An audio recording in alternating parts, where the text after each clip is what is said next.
അസ്സലാമു അലൈക്കും വറഹ്മത്തുള്ളാഹി വബറകാത്ത്. അൽഹംദുലില്ലാഹ് വസ്സലാത്തു വസ്സലാമു അലാ റസൂലില്ലാഹ് വഅലാ ആലിഹി വസഹബി അജ്മഈൻ. അമ്മാ ബഅദ്. ഇത്തഖുല്ലാഹ ഇബാദല്ലാഹ്. സ്നേഹാദരണീയരായിട്ടുള്ള പണ്ഡിതന്മാരെ, സത്യവിശ്വാസികളെ, വിശ്വാസിനികളെ, അള്ളാഹുവിനെ ഭയപ്പെട്ടുകൊണ്ട് ജീവിക്കണം എന്നാദ്യമായി എന്നോടെന്ന പോലെ ഓരോരുത്തരോടും ഉണർത്തുകയാണ്, വസിയ്യത്ത് ചെയ്യുകയാണ്. അള്ളാഹു നമ്മെ അനുഗ്രഹിക്കുമാറാകട്ടെ. പരിശുദ്ധ റമദാനിൻ്റെ ഒരു ദിവസം രാവിലെ മുതൽ വൈകുന്നേരം വരെ ഇവിടെ നടക്കുന്ന ക്യാമ്പിൽ തുടർച്ചയായിട്ട് മൂന്നാമത്തെ ക്ലാസ്സിൽ സന്നിഹിതരായിട്ടുള്ള ആളുകളോട് എന്തു പറഞ്ഞാലും ഉൾക്കൊള്ളാനുള്ള ഒരു പരിധിയുണ്ട് എന്ന് ശരിക്കറിയാവുന്നവനാണ് ഞാൻ. റമദാൻ അല്ലാത്ത ഒരു ദിവസമാണ് ഇങ്ങനെ ഒരു ക്ലാസ് എങ്കിൽ എൻ്റെ മുന്നിലിരിക്കുന്ന ഓഡിയൻസ് ഇത്ര ഉണ്ടാവുകയില്ല എന്നും ഉറപ്പിച്ചറിയാവുന്നവനാണ്. കാരണം ഹാദാ ഷഹ്റു സ്വബർ, ഇത് ക്ഷമയുടെ മാസമാണ്. സവാബുഹു അൽ ജന്ന, ക്ഷമിച്ച് ക്ലാസ് കേട്ടാൽ, ക്ഷമിച്ച് അള്ളാഹുവിനെ സ്മരിച്ചാൽ, ക്ഷമ ജീവിതത്തിൽ മുറുകെ പിടിച്ചാൽ നിങ്ങൾക്ക് അള്ളാഹു നൽകുന്നത് സ്വർഗം മാത്രമാണ്, അള്ളാഹുവിൻ്റെ വാഗ്ദാനമാണ്.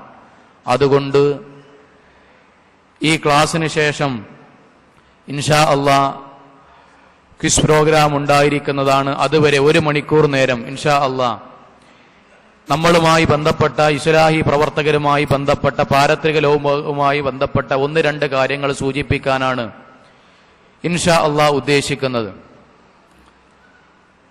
2-3 ആഴ്ചക്ക് മുമ്പ്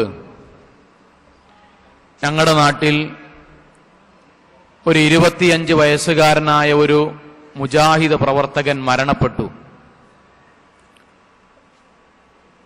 അവനെ ഞങ്ങൾക്കറിയാവുന്ന കാലം മുതൽ ഏത് പരിപാടിക്കും അവൻ ഒന്നാമത്തെ, ഇതുപോലെയുള്ള ലൈനിൽ ഒന്നാമതുണ്ടാകും. എല്ലാ പരിപാടികളിലും സജീവമായിട്ടുള്ള സാന്നിധ്യമാണ് അവൻ്റേത്. ഏത് പ്രാസംഗികന്മാർ വന്നാലും അവരെ പരിചയപ്പെടുവാനും, കൈകൊടുക്കുവാനും, വീട്ടിലേക്ക് ക്ഷണിക്കുവാനും, മറ്റുള്ളവരോട് ആ പരിപാടിയെക്കുറിച്ച് പബ്ലിസിറ്റി നൽകുവാനും എല്ലാ സമയവും മുന്നിലുണ്ടായിരുന്ന ഒരു മഹാനായ, ഒരു നല്ല ഒരു ചങ്ങാതി, ഒരു നല്ല ഒരു മുജാഹിദ് പ്രവർത്തകൻ. ഞങ്ങൾ ഓർക്കുകയാണ്, പലപ്പോഴും ആ വീടിന്റെ മുന്നിലൂടെ അങ്ങനെ പോകുമ്പോൾ നമ്മുടെ പല പ്രവാചകന്മാരുടെയും CD അവന്റെ വീട്ടിൽ നിന്ന് ഉറക്കെ വെച്ചിട്ടുണ്ടാവും. നല്ല ശബ്ദത്തിൽ കേൾക്കാൻ പുറത്തേക്ക്. ആളുകളൊക്കെ പറയും, ഇതാ ഇന്ന് ജീവിക്കുന്ന യുവാക്കൾക്ക് വലിയ ഒരു മാതൃകയാണ് ഇവൻ എന്ന് പറഞ്ഞു. അവൻ മരണപ്പെട്ടത് എന്തുകൊണ്ട് ഈ സദസ്സിൽ വെച്ച് പറയുന്നു എന്ന് ചോദിച്ചാൽ, അവൻ മരണമടഞ്ഞത് വിശ്വാസികൾ കാതുകൂർപ്പിച്ച് കേൾക്കേണ്ട ഒരു സംഗതിയാണ്. അവൻ മരണമടഞ്ഞത് കള്ള് കുടിച്ച് ബൈക്കിൽ യാത്ര ചെയ്യുമ്പോൾ ഒരു പോസ്റ്റിലിടിച്ച് ഓവുചാലിലേക്ക് വീണിട്ടാണ് മരണമടഞ്ഞത്. മറ്റൊരു സംഭവം, മുജാഹിദായിട്ടുള്ള ഒരു മാതാവും പിതാവും, നല്ല ദീനിയാണ്, 2 മക്കൾ. അതിലൊരു മകൻ, മൂത്തവൻ ആൺകുട്ടി, രണ്ടാമത്തത് പെൺകുട്ടി. മൂത്ത ആൾ വാപ്പയും ഉമ്മയും അനിയത്തിയും ഇവനും കൂടി ഒരു റോഡ് മുറിച്ച് കടക്കുമ്പോ, ഇവൻ ആദ്യം റോഡ് മുറിച്ച് കടന്നതാണ്. ഒരു വണ്ടി കുത്തി അതിന്റെ മുന്നിൽ, വാപ്പയുടെയും ഉമ്മയുടെയും മുന്നിൽ വെച്ച് അവരുടെ മൂത്ത പുത്രൻ അതിദാരുണമായി എന്ന് നമ്മുടെ ഭാഷയിൽ പറഞ്ഞാൽ അതുപോലെ ചതഞ്ഞരഞ്ഞു മരിച്ചു. അത് കാണേണ്ടി വന്നിട്ടുള്ള ഒരു ഉമ്മയും ഉപ്പയും അതീവ സങ്കടത്തോടുകൂടി തന്നെ മയ്യത്ത് നമസ്കാരം കഴിഞ്ഞ് വീട്ടിലെത്തി മകളുമായി ജീവിച്ചു. 1 വർഷം കഴിഞ്ഞ് ഇതേ മകൾ, ആ ഉപ്പയുടെയും ഉമ്മയുടെയും ഏക മകൾ, ഒരു അന്യ ക്രിസ്ത്യാനിയുമായിട്ട് അവിടെ നിന്ന് ഒളിച്ചോടിപ്പോയി. നമ്മെ സംബന്ധിച്ചിടത്തോളം എന്തുകൊണ്ട് ഇങ്ങനെ ഒരു വാർത്ത ഇവിടെ പറയുന്നു എന്ന് ചോദിച്ചാൽ, ഒരുപാട് ക്യാമ്പുകളും ഒരുപാട് സമ്മേളനങ്ങളും ഒരുപാട് പരിപാടികളുമായിട്ട് ഇസ്ലാഹി പ്രസ്ഥാനം സജീവമായിട്ട് രംഗത്തുള്ളപ്പോഴും എന്തുകൊണ്ട് നമ്മളൊക്കെ ആദരിക്കുന്ന, ബഹുമാനിക്കുന്ന, മറ്റുള്ളവർക്കൊക്കെ മാതൃകയാണ് എന്ന് പറയുന്ന ആളുകളുടെ പക്ഷത്ത് നിന്ന് ഇങ്ങനെ സംഭവിക്കുന്നു? ഒരിക്കലും ഇങ്ങനെ ജീവിച്ചിട്ടുള്ള ഒരു വ്യക്തിയുടെ കയ്യിൽ നിന്ന് കള്ളു കുടിച്ചുകൊണ്ട് അവൻ കള്ളു കുടിക്കുന്ന ഒരു വ്യക്തിയാണ് എന്ന് പോലും നമ്മൾ ഒരു വിശ്വാസി അല്ലെങ്കിൽ മറ്റൊരാൾ മനസ്സുകൊണ്ട് പോലും നനച്ചിട്ടില്ല. ഇങ്ങനെ ഒരു കുടുംബത്തിൽ നിന്ന് ഒരു പെൺകുട്ടി ഇങ്ങനെ ഒരു അന്യജാതിക്കാരനുമായി പോകും എന്ന് മറ്റൊരാൾ സ്വപ്നം പോലും കണ്ടിട്ടുണ്ടാവുകയില്ല. പക്ഷേ സംഭവിക്കുന്നു. എന്തുകൊണ്ട്? ഗഫൂർക്ക് സൂചിപ്പിച്ചതുപോലെ അതിന്റെ അവസാനം വെച്ച് ഞാൻ തുടങ്ങുകയാണ്. നമ്മൾ അള്ളാഹുവിനെ മാത്രം വിളിച്ചു പ്രാർത്ഥിക്കുന്നു എന്ന് പറയുന്നു. പക്ഷേ അള്ളാഹുവിനെ പറ്റി നമ്മൾക്കറിയാത്ത പലതും നമ്മുടെ ജീവിതത്തിലുണ്ട്. നിങ്ങൾ ആലോചിച്ചു നോക്കൂ. റമദാനുമായി ബന്ധപ്പെട്ട് അള്ള പറഞ്ഞ ഒരു ഹദീസിൽ നിന്ന് നമുക്ക് തുടങ്ങാം. നിങ്ങൾ ആലോചിച്ചു, റമദാനുമായി അള്ള പറഞ്ഞു, അസ്സൗമുലി, നോമ്പ് എന്റേതാണ്, അന അജിസി ബിഹി, ഞാൻ അതിന് ഇഷ്ടമുള്ള അത്ര പ്രതിഫലം കൊടുക്കും. നിശ്ചയിച്ചിട്ടില്ല. ചില ഗ്രന്ഥങ്ങളിലൊക്കെ കാണാം റമദാനിൽ ഒരു അമല് ചെയ്താൽ 7000 പുണ്യം. ഇല്ല, അള്ള എഴുതി വെച്ചിട്ടില്ല. അസ്സൗമുലി, നോമ്പ് എന്റേതാണ്, അന അജിസി ബിഹി, ഞാൻ എനിക്ക് ഇഷ്ടമുള്ള അത്ര പ്രതിഫലം അതിൽ അമല് ചെയ്യുന്ന ആൾക്ക് നൽകും. ഇവിടെ ഒരു ചോദ്യം, എന്താണത്? അസ്സൗമുലി, നോമ്പ് എന്റേതാണ്. അപ്പൊ നിസ്കാരോ അള്ളാന്റെതല്ലേ? ആണ്. ഹജ്ജോ അള്ളാന്റെതല്ലേ? ആണ്. സക്കാത്തോ അള്ളാന്റെതല്ലേ? ആണ്. പിന്നെന്തേ നോമ്പ് മാത്രം ഒരു അള്ളാന്റെ അള്ളാഹ്ക്കൊരു പറച്ചില്? എന്തേ അങ്ങനെ പറയാനുള്ള കാരണം? 2 കാരണങ്ങൾ പണ്ഡിതന്മാർ വിശദീകരിച്ചു. അതിലൊന്ന് ഇതാണ്, അവര് സ്വാഭാവികമായിട്ടുള്ള പറച്ചിൽ. എങ്ങനെ? ഇപ്പൊ നമുക്ക് 4 കുട്ടികള്, എടുത്താ പൊന്താത്ത 4 എണ്ണം. അതില് രണ്ടാമത്തോൻ മെഡിക്കൽ എൻട്രൻസിന് ഫസ്റ്റ് റാങ്ക് വാങ്ങി, അല്ലെങ്കിൽ അഫ്ദൽ നമുക്ക് 1ാമത്തെ റാങ്ക് വാങ്ങി. അപ്പൊ അങ്ങാടി കൂടെ പോകും, എല്ലാവരും അറിഞ്ഞ് നമ്മളിങ്ങനെ ലഡുക്കെ കൊടുക്കണ ഫോട്ടോ ഒക്കെ പത്രത്തിൽ വന്നു. അപ്പൊ ഇവനാണ് റാങ്ക് കിട്ടിയ നാട്ടുകാർക്കൊക്കെ അറിഞ്ഞു. അങ്ങനെ അങ്ങാടി കൂടെ പോകുമ്പോ ആളുകളൊക്കെ, മുഹമ്മദ് ഇങ്ങോട്ട് വാടാ, അനക്കല്ലേ 2ാം റാങ്ക് 1ാം റാങ്ക്. അപ്പൊ മുഹമ്മദ് വളരെ ആവേശത്തോടുകൂടി അങ്ങോട്ട് ചെന്നു. ബാക്കിൽ നമ്മളുണ്ടായിരുന്നു. അപ്പൊ ഇങ്ങനെ മുഹമ്മദിനോട് കാര്യമൊക്കെ അന്വേഷിച്ചപ്പോ, മുഹമ്മദ് നീ ആരെ മോനാണ് എന്ന് പറയുമ്പോ നമ്മള് കോളറൊക്കെ ഒന്ന് പൊന്തിച്ച്, മുഹമ്മദ് എന്റെ മോനാ. അപ്പം ബാക്കിയുള്ള 3 എണ്ണോ അത് നമ്മൾ തന്നെയാണ്. പിന്നെന്താ? മുഹമ്മദ് എന്റെ മോനാണ് എന്ന് പറയുന്നതിൽ എനിക്കൊരു അഭിമാനമുണ്ട്. കാരണം അവന്റെ വിഷയത്തിൽ അവൻ എന്റെ മോനാണ്. കാരണം അത് പറയാൻ എനിക്കൊരാർജവുമുണ്ട്. അവൻ അതിനനുസരിച്ച് പ്രവർത്തിച്ചിട്ടുണ്ട്. ബാക്കിയുള്ള 3 മക്കളും എന്റെ തന്നെയാണ്.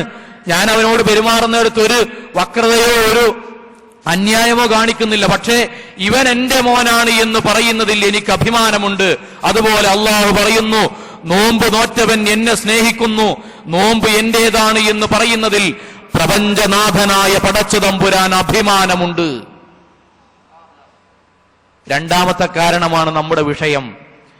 നോമ്പ് നോറ്റത് എന്തുകൊണ്ടാണ് നോമ്പിന്റെ എന്ന് പറഞ്ഞറിയോ? നിസ്കരിക്കുന്നത് നമുക്ക് കാണാം. ഞാൻ നിസ്കരിക്കണം, നിങ്ങൾക്ക് കാണാം. ഞാൻ ഹജ്ജിന് പോണത് എല്ലാവരോടും പറഞ്ഞിട്ടൊക്കെയാണ്. ഹജ്ജിനൊക്കെ ഇങ്ങനെ പോവുകയാണ്, അതുകൊണ്ട് ഇങ്ങനെ മാപ്പാക്കണം ഒക്കെ പറഞ്ഞിട്ട് അവിടുന്ന് പോവുക. വരുമ്പോഴേക്കും പിന്നെയും കച്ചറിയാ, ഒന്നാലും മാപ്പാക്കണം പറഞ്ഞിട്ടാ പോവുക. അപ്പൊ നാട്ടുകാരൊക്കെ അറിയും. ജക്കാത്ത് കൊടുക്കണ ജക്കാത്ത് കമ്മിറ്റി അറിയും, കൊടുക്കണ ആളും അറിയും. നോമ്പോ ഇല്ല. ഞാൻ വീട്ടിൽ ഒറ്റക്കാണ്, ഞാൻ നോമ്പ് നോറ്റു, അല്ലെങ്കിൽ ഞാൻ അത്താഴം കഴിച്ചു, ഭാര്യ വീട്ടിൽ നിന്ന് പുറത്തുപോയി, മക്കള് വീട്ടിൽ നിന്ന് പുറത്തുപോയി, ഞാൻ ഭക്ഷണം കഴിച്ചാൽ, ഞാൻ വീട്ടിൽ നിന്ന് ഭക്ഷണം കഴിച്ചാൽ ഭാര്യ വരുമ്പോഴേക്കും ഇങ്ങനെ എന്നാ പോരെ? നമ്മൾ ചെറുപ്പത്തിൽ എങ്ങനെയായിരുന്നു? നോമ്പ് വെച്ചിട്ട് ഒന്നുണ്ടാക്കിയ മുഖത്ത് കൂടെ അങ്ങനെ അല്ലെ, ഇങ്ങനെ വെള്ളം എടുക്കുമ്പോ കുറെ ഉണ്ടാവും, കീഴ്പ്പെട്ടിരിക്കണ വെള്ളം കുറച്ചേ ഉണ്ടാവുള്ളൂ. കാരണം എന്താ? കുറെ നദി കൂടെ അങ്ങനെ ഇറക്കിയിട്ടുണ്ടാവും. അത് സ്വാഭാവികമാണ്. നിങ്ങൾ ചിരിക്കണ്ട, അങ്ങനെ തന്നെ എല്ലാരും അല്ലെ. നമ്മൾ ചെറിയ കുട്ടികളുണ്ടല്ലേ, 10 മണി 12 മണിക്കായ പിന്നെ ഒരു നിവൃത്തിയില്ലാന്ന് കണ്ട മെല്ലൊന്ന് ബാത്റൂമിൽ പോവും. ബാത്റൂം പോയിട്ട് ഒരു 3/4 മണിക്കൂർ. കാരണം എന്താ അറിയോ? കക്കൂസിലെ വെള്ളമാണെങ്കിൽ കുറച്ച് കുടിക്കാൻ അവനൊരു പൂതി, കാരണം നന്നായി ദാഹിക്കുന്നുണ്ട്. അതുകൊണ്ട് അള്ളാഹു പറഞ്ഞു, അസ്സൗമുലി, നോമ്പ് നോറ്റത് ഞാൻ മാത്രമേ അറിയുള്ളൂ. ഭാര്യയുടെ മുന്നിലും മറ്റുള്ളവരുടെ മുന്നിലും കാണിക്കാൻ വേണ്ടി നിന്നാലും നോമ്പിന്റെ വിഷയം ഞാനും അള്ളാഹു മാത്രം ബന്ധപ്പെട്ടതാണ്. അവിടെ മുതൽ നമ്മൾ നമ്മുടെ വിഷയം തുടങ്ങാം. അള്ളാഹു കാണുവാൻ വേണ്ടി മാത്രം, അള്ളാഹു അറിയുവാൻ വേണ്ടി മാത്രമാണ് നമ്മൾ നോമ്പ് വെക്കുന്നത്. ഒരു വിശ്വാസിയുടെ ലക്ഷ്യം എന്താ ഒരു വിശ്വാസിന്റെ ജീവിതത്തിൽ ഏറ്റവും വലിയ ലക്ഷ്യം എന്താ? സ്വർഗം അല്ലേ? എന്തായാലും നിങ്ങൾക്ക് എന്താ 2ാമത് കല്യാണം കഴിക്കണ വല്ല ബോധ്യമുണ്ടോ? ഇല്ല. സ്വർഗം തന്നെയല്ലേ? ആണ്. അതന്നെ നമ്മുടെ ലക്ഷ്യം. എങ്കിൽ നിങ്ങൾ ആലോചിക്കൂ, സ്വർഗമാണ് നമ്മുടെ ലക്ഷ്യം. അതിനു വേണ്ടിയിട്ട് ഒരു വിശ്വാസി എന്തും ചെയ്യും. എന്താ നിങ്ങളുടെ അഭിപ്രായം? സ്വർഗം കിട്ടുമെങ്കിൽ എന്തും ചെയ്യും. എന്താണ് ചെയ്യൂലേ? ആണ്. ഒരു ഉദാഹരണം പറഞ്ഞുതരാം. ഞാനിപ്പോ അവിടെ വന്നിട്ട് പറയാണ്, ഇപ്പൊ റമദാൻ കഴിഞ്ഞു. റമദാൻ കഴിഞ്ഞിട്ട്, അല്ലെങ്കിൽ റമദാന്റെ അവസാനത്തെ ദിവസത്തെ ക്ലാസ് ഞാനായിരുന്നു, വിട പറയുന്ന റമദാൻ. അപ്പൊ വന്നിട്ട് ഞാൻ ക്ലാസ് എടുക്കുമ്പോൾ സഹോദരന്മാരെ ക്ലാസ് കഴിഞ്ഞിട്ട് പറഞ്ഞു, എന്റെ വിവാഹം ഉറപ്പിച്ചിട്ടുണ്ട്. ഇത് തമാശയായിട്ട് ഇനി വരാൻ നിൽക്കണ്ട, വിവാഹം ഉറപ്പിച്ചിട്ടുണ്ട്. അതുകൊണ്ട് പെരുന്നാൾ കഴിഞ്ഞിട്ട് 2 ദിവസം കഴിഞ്ഞിട്ട് വിപുലമായിട്ട് ഞങ്ങളെ വീട്ടിലൊരു പരിപാടി വെക്കും. അതുകൊണ്ട് എല്ലാവരും സന്നിഹിതരാകണം. ഞാൻ അതിന്റെ ഒരു പരിചയവും ഞങ്ങളുടെ കൂട്ടുകാരൊക്കെ വെച്ചിട്ട് എല്ലാവരും വരണം കുടുംബസമേതം. നല്ല ആട് ബിരിയാണി ഉണ്ടാവും, കോഴി ബിരിയാണി ഉണ്ടാവും, നിങ്ങൾക്ക് വേണ്ട ഫ്രൂട്ട് സലാഡ് എല്ലാം ഉണ്ടാവും. നിങ്ങൾ വളരെ ഉറപ്പായിട്ടും വരണം, ഇഷ്ടമുള്ള ഭക്ഷണം കഴിക്കാനുണ്ടാകും എന്ന് പറഞ്ഞിട്ട് ഞാൻ പറഞ്ഞു, ഒരു പ്രത്യേകത ഉണ്ട്. എന്താണ് പ്രത്യേകത എന്നറിയോ? ഞങ്ങളൊരു വെറൈറ്റിക്ക് വേണ്ടിയിട്ട് എന്ത് വെച്ചു, കല്യാണത്തിന്റെ സമയം സുബൈക്ക് 4 മണിക്കാണ്, അതുകൊണ്ട് നിങ്ങൾ എല്ലാവരും എത്തണം എന്ന് പറഞ്ഞാൽ ഞാൻ ഉറപ്പിച്ചു പറയുന്ന ഒരൊറ്റ കുട്ടി ഇവിടുന്ന് ഉണ്ടാവില്ല. ഇവിടുന്ന് എന്നല്ല, എവിടുന്നും ഉണ്ടാവില്ല. കാരണം എന്താ അറിയോ? കോഴി ബിരിയാണി ഇഷ്ടമില്ലാത്തോണ്ടല്ല, ആട് ബിരിയാണി നമുക്ക് ഭയങ്കര ഇഷ്ടമാണ്, ഫ്രൂട്ട് സലാഡ് നമുക്ക് ഇഷ്ടമല്ല, എല്ലാം നമുക്ക് ഇഷ്ടമാണ്. പക്ഷെ എന്താ അറിയോ, ആർക്കാ ചങ്ങായി 4 മണിക്കൊക്കെ എന്റെ കോഴി ബിരിയാണി വേണ്ടി അല്ലേ? ആർക്കാണ് 4 മണിക്കൊക്കെ ഫ്രൂട്ട് സലാഡ് വേണ്ടി? അത് നമുക്ക് പോകൂല, നമ്മൾ വരൂല. എങ്കിൽ നിങ്ങൾ ആലോചിച്ച് നോക്കിൻ, ഇന്ന് നമ്മൾ 4 മണിക്ക് ഇപ്പൊ എന്താ തിന്ന്? സാധാരണ ചോറും മീനും പപ്പടമൊക്കെ അല്ലേ? എന്തേ തിന്നാനുള്ള കാരണം? നമ്മുടെ ശരീരത്തിന് ഇഷ്ടപ്പെട്ടിട്ടാണോ? അല്ല. നമുക്ക് 4 മണിക്ക് വെച്ചിട്ട് പുഷ്ടി വരണം കരുതിയിട്ടാണോ? അതും അല്ല. പിന്നെന്തേ? അള്ളാഹ് പറഞ്ഞു സ്വർഗം കിട്ടണമെങ്കിൽ അങ്ങനെ ചെയ്യണം. അള്ളാഹ് പറഞ്ഞു ആ സമയത്ത് ഭക്ഷണം അത്താഴം കഴിക്കണം, വേറൊരു സമയത്ത് കഴിച്ചാലും നോമ്പായിട്ട് സ്വീകരിക്കൂല, ആ സമയത്ത് കഴിക്കണം. നമ്മൾ ആ സ്വർഗത്തിന് വേണ്ടി ആ സമയത്ത് കഴിക്കുന്നു. അതാണ് അതിന്റെ ഏക മറുപടി. അല്ല നമുക്ക് ഇഷ്ടപ്പെട്ടിട്ടല്ല, അള്ളാഹ് പറഞ്ഞു നമ്മൾ ചെയ്യുന്നു. ആ അള്ളാഹുവിന് വേണ്ടി നമ്മൾ നോമ്പ് നോൽക്കുന്നു. ഈ നോമ്പിലൂടെ ഒരു വിശ്വാസിക്ക് ഉണ്ടായിരിക്കേണ്ട ഒന്നാമത്തെ ഗുണം എന്താണെന്നറിയോ? നേരത്തെ പറഞ്ഞതുപോലെ ജീവിതത്തിൽ രഹസ്യമായിട്ട് നാഥനെ ഭയക്കുന്ന ഒരു സ്വഭാവം ഉണ്ടാകണം. നമ്മൾക്കത് പലപ്പോഴും ഉണ്ടാകാതിരിക്കാനുള്ള കാരണം എന്താ? നോമ്പ് നോറ്റ ഒരാൾക്കുണ്ടാകാതിരിക്കാനുള്ള കാരണം എന്താ അറിയോ? നമ്മളെ നോമ്പ് ഞാൻ എപ്പോഴും ആലോചിക്കുന്നുണ്ട് കേട്ടോ. ഇപ്പൊ റസൂലുള്ളാഹി സ്വല്ലല്ലാഹു അലൈഹി വസല്ലമയുടെ കാലത്തൊക്കെ നോമ്പ് നോൽക്കുക, നമ്മുടെ ഹദീസിലൊക്കെ വായിച്ചാണ്ടല്ലോ, ഭയങ്കരമായ സങ്കടമാകും. കാരണം ഒന്നും ഇല്ലാത്തവരാ നോമ്പ് വിൽക്കണത്. നമ്മളെ നോമ്പോ, ഞങ്ങളെ മലപ്പുറം ജില്ലയിലൊക്കെ നോമ്പ് വിൽക്കണ പെലച്ചൊക്കെ ചെലോലേ പുട്ടും അവലൊക്കെ പാടെ കൂട്ടിയിട്ട് തിന്നണാണ്. പുട്ടും നിട്ട് അതിന്റെ മോൾക്കോട് വെള്ളം കുടിച്ചാൽ തന്നെ ഓന് 3 ദിവസം മുതല വെള്ളത്തിൽ കിടന്ന മാതിരിയാ. പിന്നെ 3 ദിവസത്തിന് ഓന് നോമ്പ് വിൽക്കുക. അതിന്റെ പുറമെ പഴവും അവലൊക്കെ പാടെ കൂടി ഇങ്ങോട്ട് 4 കുലുങ്ങല ഒന്ന് സെറ്റാകാന്. സഹോദരന്മാരെ, ഇങ്ങനെയൊക്കെ നോമ്പ് വെച്ച എത്ര ദിവസം നോക്കാം? ഇങ്ങോട്ട് തുറക്കണതോ? കോഴിക്കോട് ജില്ലയിലും തലശ്ശേരി ഭാഗത്ത് ഇവിടെ ഉണ്ടോന്ന് എനിക്കറിയില്ലട്ടോ, നോമ്പ് തുറവയൊക്കെ സംഘടിപ്പിച്ചൊന്ന് കാണണം. എനിക്ക് ഏറ്റവും ഓർമ്മയല്ല എന്താ അറിയോ, നമ്മളെ ട്രെയിന് പോകുമ്പോ റെയിൽവേ ഗേറ്റ് അടച്ചുവെക്കും. ആ ട്രെയിനാണ് പോയി കഴിഞ്ഞാൽ ആ ഒരു തുറക്കലോട് കൂടി അതിൽ അണ്ണം വണ്ടിയും പോകും, മോട്ടോർ സൈക്കിൾ M80 പോകും, എല്ലാ സകല ഗുലാബി ഇങ്ങനെ. ഇതുപോലെ നമ്മൾ ബാങ്കൊന്ന് കൊടുക്കോ, ചെലോല് കാണേ മാങ്ങാ ജ്യൂസും ബീഫ് ഫ്രൈ ഒക്കെ ഒന്നിച്ച് ഇങ്ങനെ തിന്നണ് കണ്ടില്ലേ? ഒരു ഭാഗത്ത് കൂടെ കാരയ്ക്കും മറ്റൊരു ഭാഗത്ത് സീസറും ചെലോലത് ഇങ്ങനെ. നിങ്ങൾ ആലോചിക്ക അല്ലേ? ആണ്. ഇങ്ങനെയൊക്കെ നമ്മളെ നോമ്പ്. അതുകൊണ്ട് തന്നെ റസൂൽ പറഞ്ഞു, ഹാദാ ശഹ്റു സ്വബർ, ഇത് ക്ഷമന്റെ മാസാണ്. നമ്മൾക്ക് ജീവിതത്തിൽ ഏറ്റവും കൂടുതൽ അക്ഷമല്ല മാസം ഏതാ പറയും? ഇപ്പതാ ഈ ക്ലാസ് ഒക്കെ കഴിഞ്ഞിട്ടേ, അല്ലെങ്കിൽ അല്ലാത്തൊരു ഒരു 5 മണി 6 മണിക്ക് നിങ്ങൾ ഇപ്പൊ ഇവിടെ പള്ളിയിൽ നിങ്ങളും ആണുങ്ങൾക്ക് പിന്നെ അസറസ്കാരം കഴിഞ്ഞ ഒരു പണിയില്ലല്ലോ അല്ലേ? അവിടെ കടന്നിട്ട് ഒരു 6:15 ഇങ്ങനെ പെരേക്ക് പോവുക. ആ പോക്ക് നമ്മൾ മനസ്സിലൊന്ന് കാണണം. ഉറക്കച്ചടപ്പുണ്ട്, നന്നായി വിശക്കണുണ്ട്. ഇങ്ങനെ പോകുമ്പോ ഇങ്ങനെ പോണ കൂട്ടത്തിൽ ബേക്കുന്ന ഒരാളൊന്ന് തലക്കൊന്നിട്ട് അയമുട്ടിയാക്ക എന്തൊക്കെയുണ്ട് വർത്താനം ചോദിച്ചു. ഓന്റെ അവസാനത്തെ ചോദ്യക്കാരത് അല്ലേ? ആണ്. ഒരൊറ്റ തിരിയല. കാരണം എന്താണ്ടോ, ഇത് തുടങ്ങിയിട്ടൊരു 10 മണിക്കൂറായി. കഴിഞ്ഞ കൊല്ലം 6 മണിക്ക് തുറക്കേന്, ഇതാണെങ്കിലോ 7 മണിക്ക്. ബീഡി വലിക്കണോലാണെങ്കിൽ ഉണ്ടല്ലോ പറയും വേണ്ടി വരില്ല, ഓൽക്ക് അത് കിട്ടാഞ്ഞിട്ടാണ് അല്ലേ? നമ്മുടെ ജീവിതത്തിൽ സ്ത്രീകൾക്കറിയാം, ഓലെന്തെങ്കിലും പലഹാരം എന്തെങ്കിലും ഉണ്ടാക്കും, സമൂസ എന്തെങ്കിലും ഉണ്ടാക്കും. നമ്മൾ ചെറിയ കുട്ടി എന്നിട്ട് ഒന്ന് എടുത്തു പോവും. അപ്പന്മാര് നോക്കിയാ എടുക്കല്ലേട്ടോ, അത് നോമ്പോറ്റോൽക്കില്ലാണ്. രണ്ടാമട്ടം പിന്നെ എടുക്കും, എന്നോട് പറഞ്ഞില്ലെങ്ങ എടുക്കല്ലേ. മൂന്നാമട്ടം എടുക്കുമ്പോ ഒരു വർത്താനുണ്ട്, ഞാൻ ബാപ്പാനോട് പറയട്ടോ, ബാപ്പമ്മര പടിമ നോമ്പോറ്റിട്ടാ കുത്തിറക്കണ്, മൂപ്പരെന്താ കാട്ടാന്ന് മൂപ്പർക്ക് തന്നെ അറിയില്ല, വാപ്പ നോമ്പ് തലയിൽ കയറി കുത്തിറക്കാണ്. നമ്മളെ പെണ്ണുങ്ങൾ പറയണതാ നമ്മുടെ വിഷയം അവിടെയാണ്. നോമ്പ് നമുക്ക് തലീക്കാ കയറുന്നത്, ഇസ്ലാമിന്റെ നോമ്പ് തലീക്കല്ല കയറേണ്ടത്, അവിടെയാ വിഷയം. അതുകൊണ്ട് ആമുഖമായി അത് സൂചിപ്പിച്ചുകൊണ്ട്, അതുകൊണ്ടാണ് നമ്മൾക്ക് പലപ്പോഴും രഹസ്യ ജീവിതത്തിൽ അള്ളാഹുവിനെ ഭയക്കുന്നു എന്നുള്ള ഗുണം ഇല്ലാതെ പോകുന്നത്. ഞാൻ എല്ലാവരെയും കുറ്റപ്പെടുത്തല്ല, നമ്മൾക്കുണ്ടോ അങ്ങനെ ആലോചിച്ചു. അതുകൊണ്ടല്ലേ നേരത്തെ സൂചിപ്പിച്ച രണ്ട് സംഭവം, ആളുകൾക്കിടയിൽ നമ്മൾ മുജാഹിദുകാരാണ്, പ്രവർത്തകരാണ്, എല്ലാവരുടെയും മുന്നിൽ നല്ല ആദർശ വിശ്വാസിയുള്ളവരാണ്. എന്നാൽ അവനവന്റെ രഹസ്യ ജീവിതത്തിലേക്ക് വരുമ്പോ നമ്മൾ അള്ളാഹുവിനെ ഭയക്കുന്നുണ്ടോ? അങ്ങനെ ആലോചിച്ചു. എന്താണ് അള്ളാഹുവിനെ ഭയക്കുക എന്ന് പറഞ്ഞാൽ? എന്താ അള്ളാഹിനെ ഭയക്കുക എന്ന് പറഞ്ഞാൽ? ഇപ്പോ സാധാരണ നമ്മൾ പറയും എനിക്ക് പാമ്പിനെ പേടിയാണ് അല്ലേ, ചിലവര് പറയും. ചിലവര് പറയും എനിക്ക് നായയെ പേടിയാണ്. ആണുങ്ങളാണെങ്കിൽ പറയും എനിക്ക് മെല്ലെ പറഞ്ഞ എന്റെ പെണ്ണുങ്ങളെ പേടിയാണ്.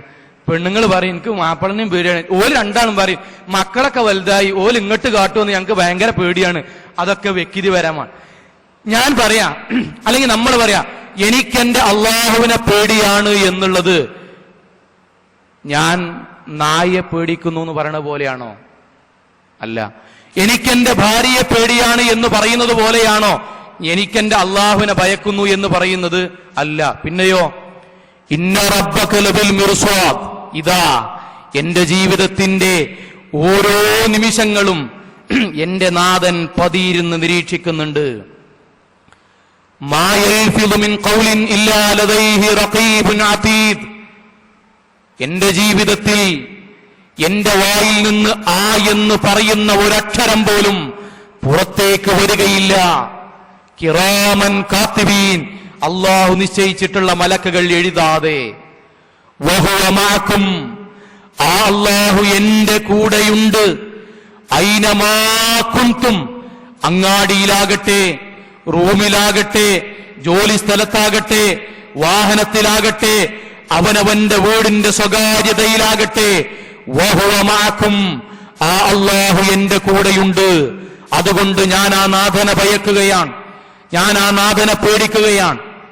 മഹാനായ ലുഖ്മാൻ അലൈഹിസ്സലാത്തു വസ്സലാം മകനെ ഉപദേശിക്കുന്ന ഉപദേശങ്ങളിൽ ഒന്നെന്താ? യാ ബുനയ്യ. യാ ബുനയ്യ എന്താ? യാ ബുനയ്യ എന്ന് പറഞ്ഞെന്താ? പൊന്നുമോനെ. അത് പെണ്ണുങ്ങൾ പറയണതാ, ഓർക്ക് പൊന്നിനോട് സ്നേഹം. കുഞ്ഞുമോനെ, അതാ ഇസ്ലാമിന്റെ ഭാഷ. കുഞ്ഞുമോനെ, ഇന്നഹാ ഇൻ തകു മിസ്ഖാല ഹബ്ബത്തിൻ മിൻ ഖർദൽ ഫതകുൻ ഫീ സഖറത്തിൻ ഔ ഫീ സമാവാതി ഔ ഫിൽ അർദ് യഅതി ബിഹല്ലാഹ്. കുഞ്ഞുമോനെ, നീ കാണുന്ന വലിയ ആകാശം ഉണ്ടല്ലോ, കോടാനുകോടി നക്ഷത്രങ്ങൾ, ഗാലക്സികൾ, സൂര്യൻ, ചന്ദ്രനൊക്കെ ഈ ആകാശം, അതിന്റെ ഏതെങ്കിലും ഒരു കോണിൽ വെച്ച് മോനെ നീ ചെയ്യുന്ന ഒരു പ്രവർത്തനം. ഔ ഫിൽ അർദ്, ഇതാ ഈ ഭൂമി, മനുഷ്യരുണ്ട്, ജീവജാലങ്ങളുണ്ട്, മണൽത്തരികളുണ്ട്, കെട്ടിടങ്ങളുണ്ട്, വാഹനങ്ങളുണ്ട്, റോഡുകളുണ്ട്, പുഴകളുണ്ട്, തിങ്ങി നിറഞ്ഞു നിൽക്കുന്ന ഈ ഭൂമിയുടെ ഏതെങ്കിലും ഒരു കോണിൽ വെച്ച് മോനെ നീ ചെയ്യുന്ന ഒരു പ്രവർത്തനം. യഅതി ബിഹല്ലാഹ്, അല്ലാഹു കൊണ്ടുവരുക തന്നെ ചെയ്യും. പരലോകത്ത് നാഥൻ വെളിപ്പെടുത്തുക തന്നെ ചെയ്യും. അതുകൊണ്ട് മോനെ അള്ളാഹുവിനെ ഭയക്കണം, തെറ്റ് ചെയ്യരുത്. ലുഖ്മാൻ അലൈഹി സ്വലാത്തു വസ്സലാമിന്റെ ഉപദേശമാണ്. ഒരിക്കൽ ലുഖ്മാൻ അലൈഹി സ്വലാത്തു വസ്സലാം മകനോട് പറയുന്നുണ്ട്, മോനെ എന്നും എന്നോട് വാപ്പ നിസ്കരിക്കണം, നോമ്പോക്കണം, മാതാപിതാക്കളോട് അങ്ങനെ കാട്ടണം, ഭൂമിയിൽ കൂടെ നല്ല രൂപത്തിൽ നടക്കണം എന്നൊക്കെ ഉപദേശിക്കണ്ടല്ലോ. ഇന്ന് ഇതാ മോന് വാപ്പ ഒരു അനുവാദം നൽകുകയാണ്. എന്താണ് അനുവാദം? ഇന്ന് എന്റെ മോന് ഇഷ്ടമുള്ള എന്തും ചെയ്യാം, വാപ്പാക്കൊരു പ്രശ്നമല്ല. ഹാവു, നമ്മൾ പരസ്യത്ത് കേട്ട മാതിരി ലുഖ്മാൻ അലൈഹി സ്വലാത്തു വസ്സലാമിന്റെ മകൻ എന്താണ്, മനസ്സിൽ ഒരു ലഡു പൊട്ടിയില്ലേ, അതുപോലെ ലുഖ്മാൻ അലൈഹി സ്വലാത്തു വസ്സലാം ആദ്യമായിട്ട് കിട്ടുക, മോനെ വാപ്പാക്കൊരു പ്രശ്നമല്ല, ഇന്ന് വൈകുന്നേരത്തിന്റെ ഉള്ളിൽ എന്റെ മോന് ചെയ്യാൻ പറ്റുന്ന എന്തും ചെയ്തോ, വാപ്പാക്കൊരു പ്രശ്നമല്ല. ആദ്യമായിട്ട് കിട്ടണ ചാൻസ് അല്ലേ? ടൗസറും പാൻ്റൊക്കെ നമ്മളെ മക്കളെ മാറ്റി സിനിമകൾക്ക് പോണോ, വീഗാലാൻഡൊക്കെ പോണോ, അല്ലേ ചാടിക്കളിച്ച് ഇങ്ങനെ പുറത്തേക്ക് ഇറങ്ങാൻ നേരത്ത് വാപ്പ മകനെ വിളിച്ചു, മോനെ ഞാൻ പറഞ്ഞത് ഫുള്ളായിട്ടില്ല. ഇപ്പൊ വാപ്പ നിനക്കൊരു അനുവാദം നൽകിയപ്പോ എന്റെ മോന് തെറ്റ് ചെയ്യാനൊരു മോഹം വന്നില്ലേ? അതേ വാപ്പ. ഇനി കുറച്ചു കഴിഞ്ഞാല് വാപ്പ മരിച്ചോവും, ഉമ്മ മാത്രാവും. അത് കഴിഞ്ഞാൽ ഉമ്മയും മരിച്ചോവും, നീ മാത്രമാകും. അപ്പോൾ നിന്നെ തടയാൻ, നിന്നെ നോക്കാൻ, നിന്നെ കാണാൻ, നിന്നെ നിരീക്ഷിക്കാൻ, നിനക്ക് വിലങ്ങ് തടിയാകാൻ ലോകത്തൊരാളുമില്ല, നീ മാത്രമാണ്. എപ്പോഴൊക്കെ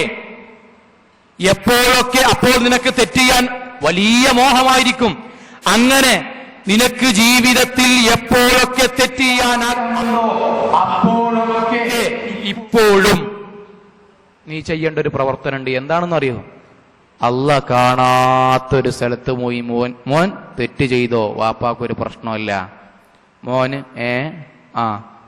അപ്പൊ മോൻ തിരിച്ചിങ്ങോട്ട് വന്നു. എന്തേ കാരണം എന്നറിയോ? ഒരു വാപ്പ മകനോട് പറയാം, മോനെ അല്ലാഹ് കാണാതെ എനിക്ക് സിനിമകൾക്ക് പോയിട്ട് ടിക്കറ്റ് വാങ്ങിയിട്ട് ഷോ കാണാൻ പറ്റുമോ? ഇജ്ജ് പോയിക്കോ, വാപ്പാക്ക് പ്രശ്നമല്ല കേട്ടോ.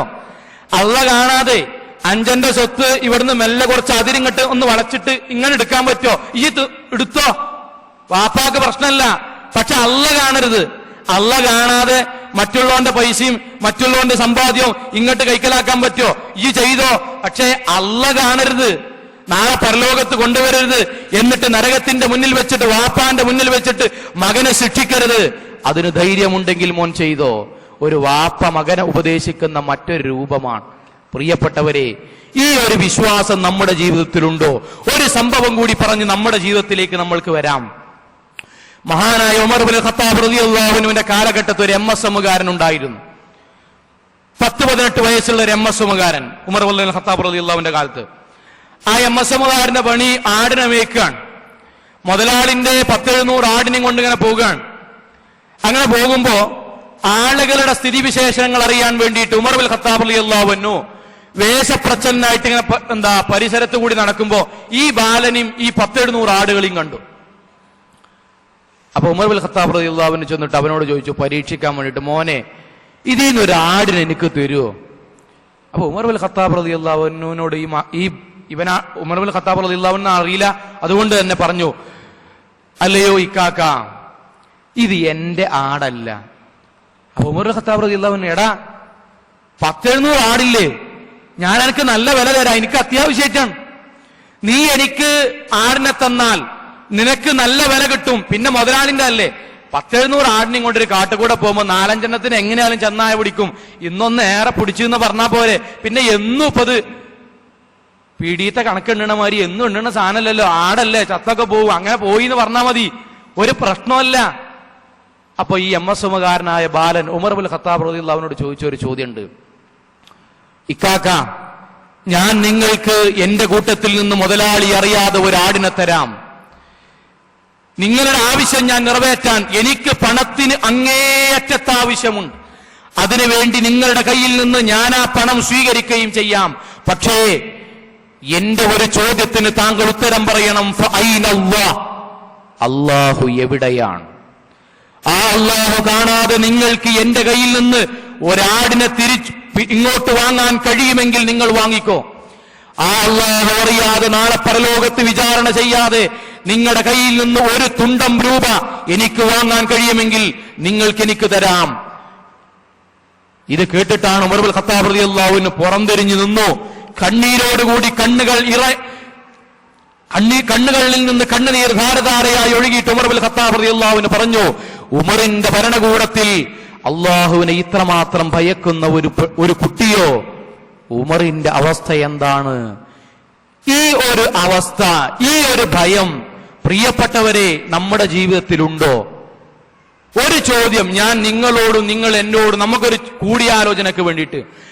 അള്ളാഹു കാണും, അള്ളാഹു അറിയും, അള്ളാഹു നാളെ വിചാരണക്ക് കൊണ്ടുവരും എന്നുള്ളത് കൊണ്ട് മാത്രം നമ്മൾ ജീവിതത്തിൽ നിന്ന് എത്ര തെറ്റെന്ന് മാറി നിന്നിട്ടുണ്ട്. അള്ളാഹ് കാണും, ഒപ്പം നാട്ടുകാരറിഞ്ഞ വഷളത്തര, അത് പാടില്ല. അള്ളാഹ് കാണും, ഒപ്പം പ്രസ്ഥാനക്കാരറിഞ്ഞ മോശാൻ, അത് പാടില്ല. അള്ളാഹ് കാണും എന്നുള്ളത് കൊണ്ട് മാത്രം പലപ്പോഴും നമുക്ക് ഉണ്ടാവില്ല എന്ന് നമുക്കറിയാം. ഞാൻ എല്ലാവരും അല്ല പറയണത്, ഞാനടക്കം. നിങ്ങൾ ആലോചിച്ച് നോക്കൂ. ഇപ്പോ ഗഫൂർ സാഹിബ് ഗഫൂർക്ക പറഞ്ഞതിൽ നിന്ന് ഒരു കാര്യം, ഇപ്പൊ വെള്ളിയാഴ്ച അല്ല, റമദാനിൽ എല്ലാവരും പള്ളികളിലൊക്കെ സജീവമായി. എല്ലാവരും ഇപ്പൊ കോട്ടക്കലിലെ ആൾക്കാർക്ക് അറിയാം, കഴിഞ്ഞ പ്രാവശ്യം ചെന്നപ്പോൾ ആദ്യത്തെ വെള്ളിയാഴ്ച സാധാരണ 11:45 ഇത്ര വയസ്സന്മാരൊക്കെ ഉണ്ട് പള്ളിന്റെ ഔതും കരക്ക് അങ്ങനെ പല്ലുമ തോണ്ടി കുത്തിരിക്കണം. കാരണം എന്താ അറിയോ, ചെക്കന്മാരൊക്കെ ഉണ്ട് തൊപ്പൊക്കെ ഇട്ടിട്ട് 5-6 തൊപ്പിൽ ഭയങ്കര ഉഷാറായിട്ട് ആണ്. നമ്മളെ നാട്ടിൽ പറയണ പോലെ 11 മാസം കുപ്പി 1 മാസം തൊപ്പി ആയിക്കോട്ടെ, എന്നാലും ആ 1 മാസമെങ്കിലും ഒക്കെപ്പാട് എല്ലാ പള്ളിയിലും അങ്ങനെ ആയിരിക്കും, വളരെ സജീവായിരിക്കും. ഇനി പെരുന്നാൾ കഴിഞ്ഞിട്ടില്ലേ, പെരുന്നാൾ കഴിഞ്ഞിട്ട് ഒരു ജുമാ ഉണ്ടല്ലോ, അന്ന് വന്നു നോക്കിക്കോണ്ടി ഈ വയസ്സന്മാരൻ ഉണ്ടാവും ആദ്യത്തെ 2 സോഫയില്. ഫൈനൽ കഴിഞ്ഞ ഫുട്ബോൾ ഗ്രൗണ്ട് മാതിരി ഗ്യാലറി അയക്കണ 2-3 ആൾക്കാരുണ്ടാവും, ബാക്കി ആരും ഉണ്ടാവില്ല.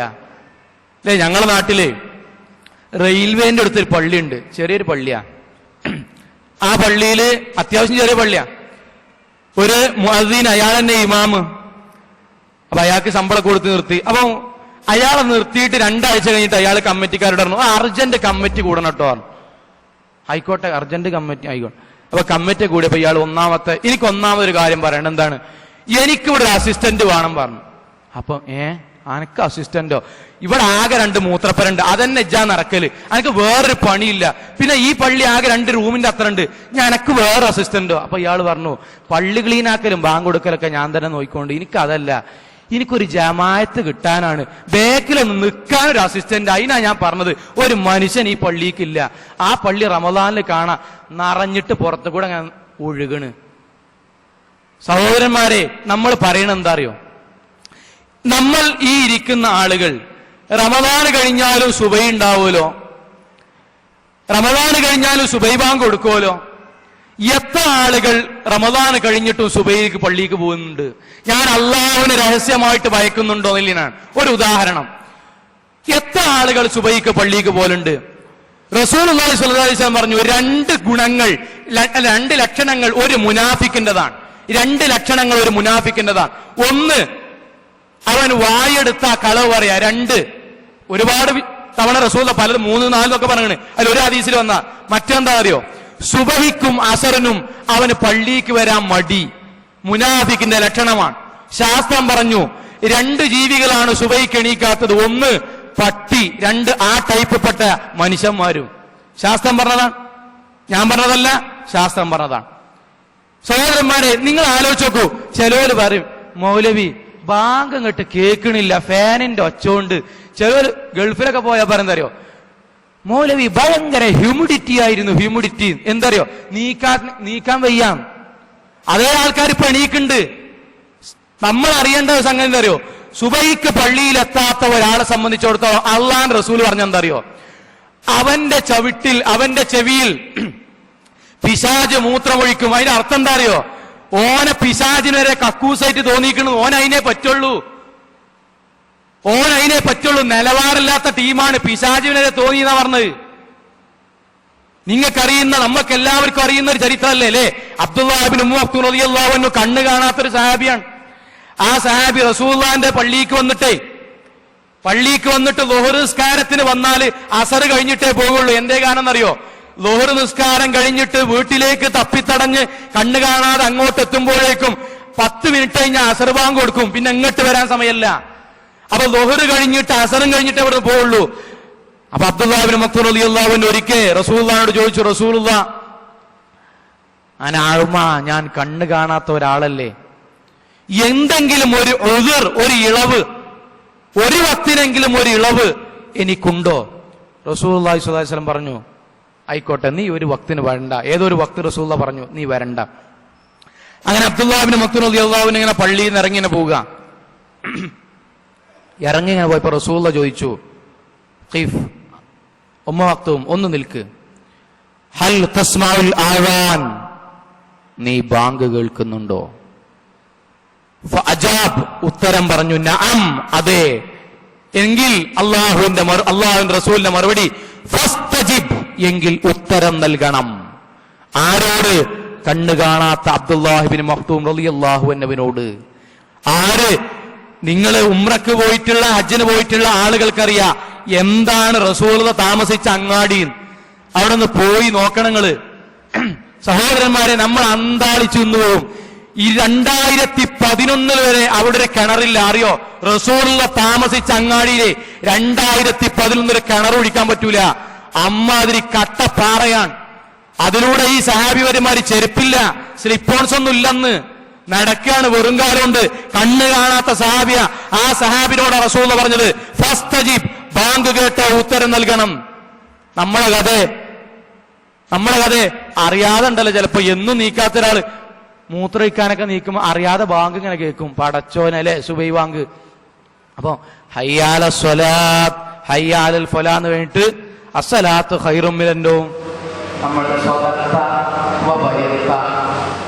സംഗതിയൊക്കെ ശരി, ആയിക്കോട്ടെ, അസ്സലാമു അലൈക്കും, 9 മണിക്ക് കാണട്ടോ. ഒറ്റ പോക്ക നമ്മള് വീണ്ടും പള്ളിക്ക് വരെ പോവില്ല. നിങ്ങൾ ആലോചിച്ചു നോക്കൂ, ഈ നമ്മക്ക് അള്ളാനെ ഭയണ്ട് എന്ന് പറയുന്നത് ആരാ വിശ്വസിക്കുക? അള്ളാഹ് വിശ്വസിക്കേ? ഈ നമ്മൾ അള്ളാഹുവിനെ കൂട്ടരെ റമദാൻ മാസത്ത് കാണാതെ അള്ളാഹ് എന്നല്ല എവിടെയും കാണുന്നത്.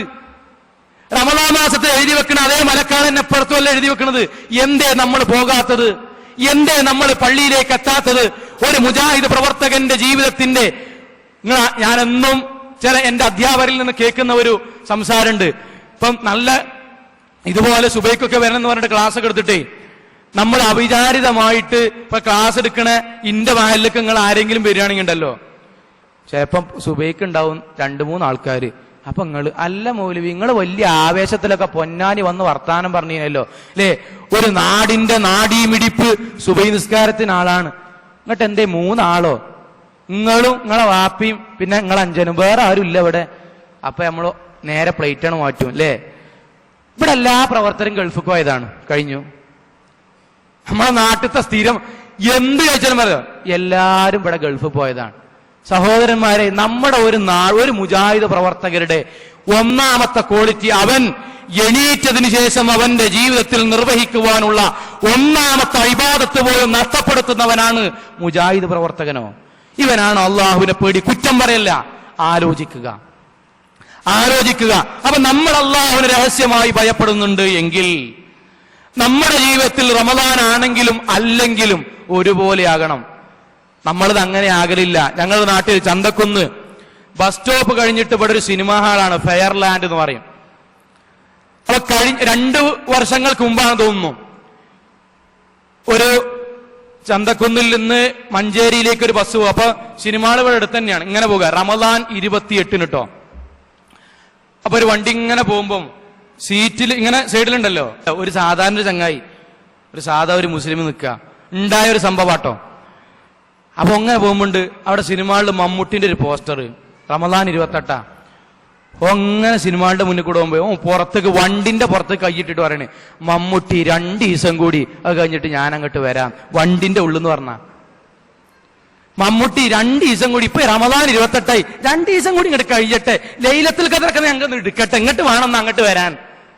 ഇതാ നമ്മളെ ഈമാൻ, ഇതാ നമ്മൾ അള്ളാനെ പേടി. നിങ്ങൾ പറയും, ഇതാ നമ്മൾ അള്ളാനെ പേടി. സഹോദരന്മാരെ, അതുകൊണ്ട് നമ്മുടെ ജീവിതത്തിൽ നാഥനെ ഭയക്കണം. സ്ത്രീകൾ ഉണ്ടായതുകൊണ്ട് സ്ത്രീകളെ കുറിച്ച് പറയാം. ഞാൻ എല്ലാ ക്ലാസ്സിലും പറയുന്ന ഒരു സംഗതി, എത്ര പറഞ്ഞാലും തീരാത്ത ഒരു സംഗതി. ഇപ്പൊ ഇസ്ലാമിൽ അള്ളാഹനെ നിങ്ങൾ രഹസ്യമായിട്ട് ഭയപ്പെടണമെന്നില്ല ഒരു തെളിവാട്ടോ. ഒരു സ്ത്രീ ഇസ്ലാമിൽ എങ്ങനെ വസ്ത്രം ധരിക്കണം നമുക്ക് എല്ലാവർക്കും അറിയാം അല്ലേ? എങ്ങനെയാണ് ധരിക്കേണ്ടത്?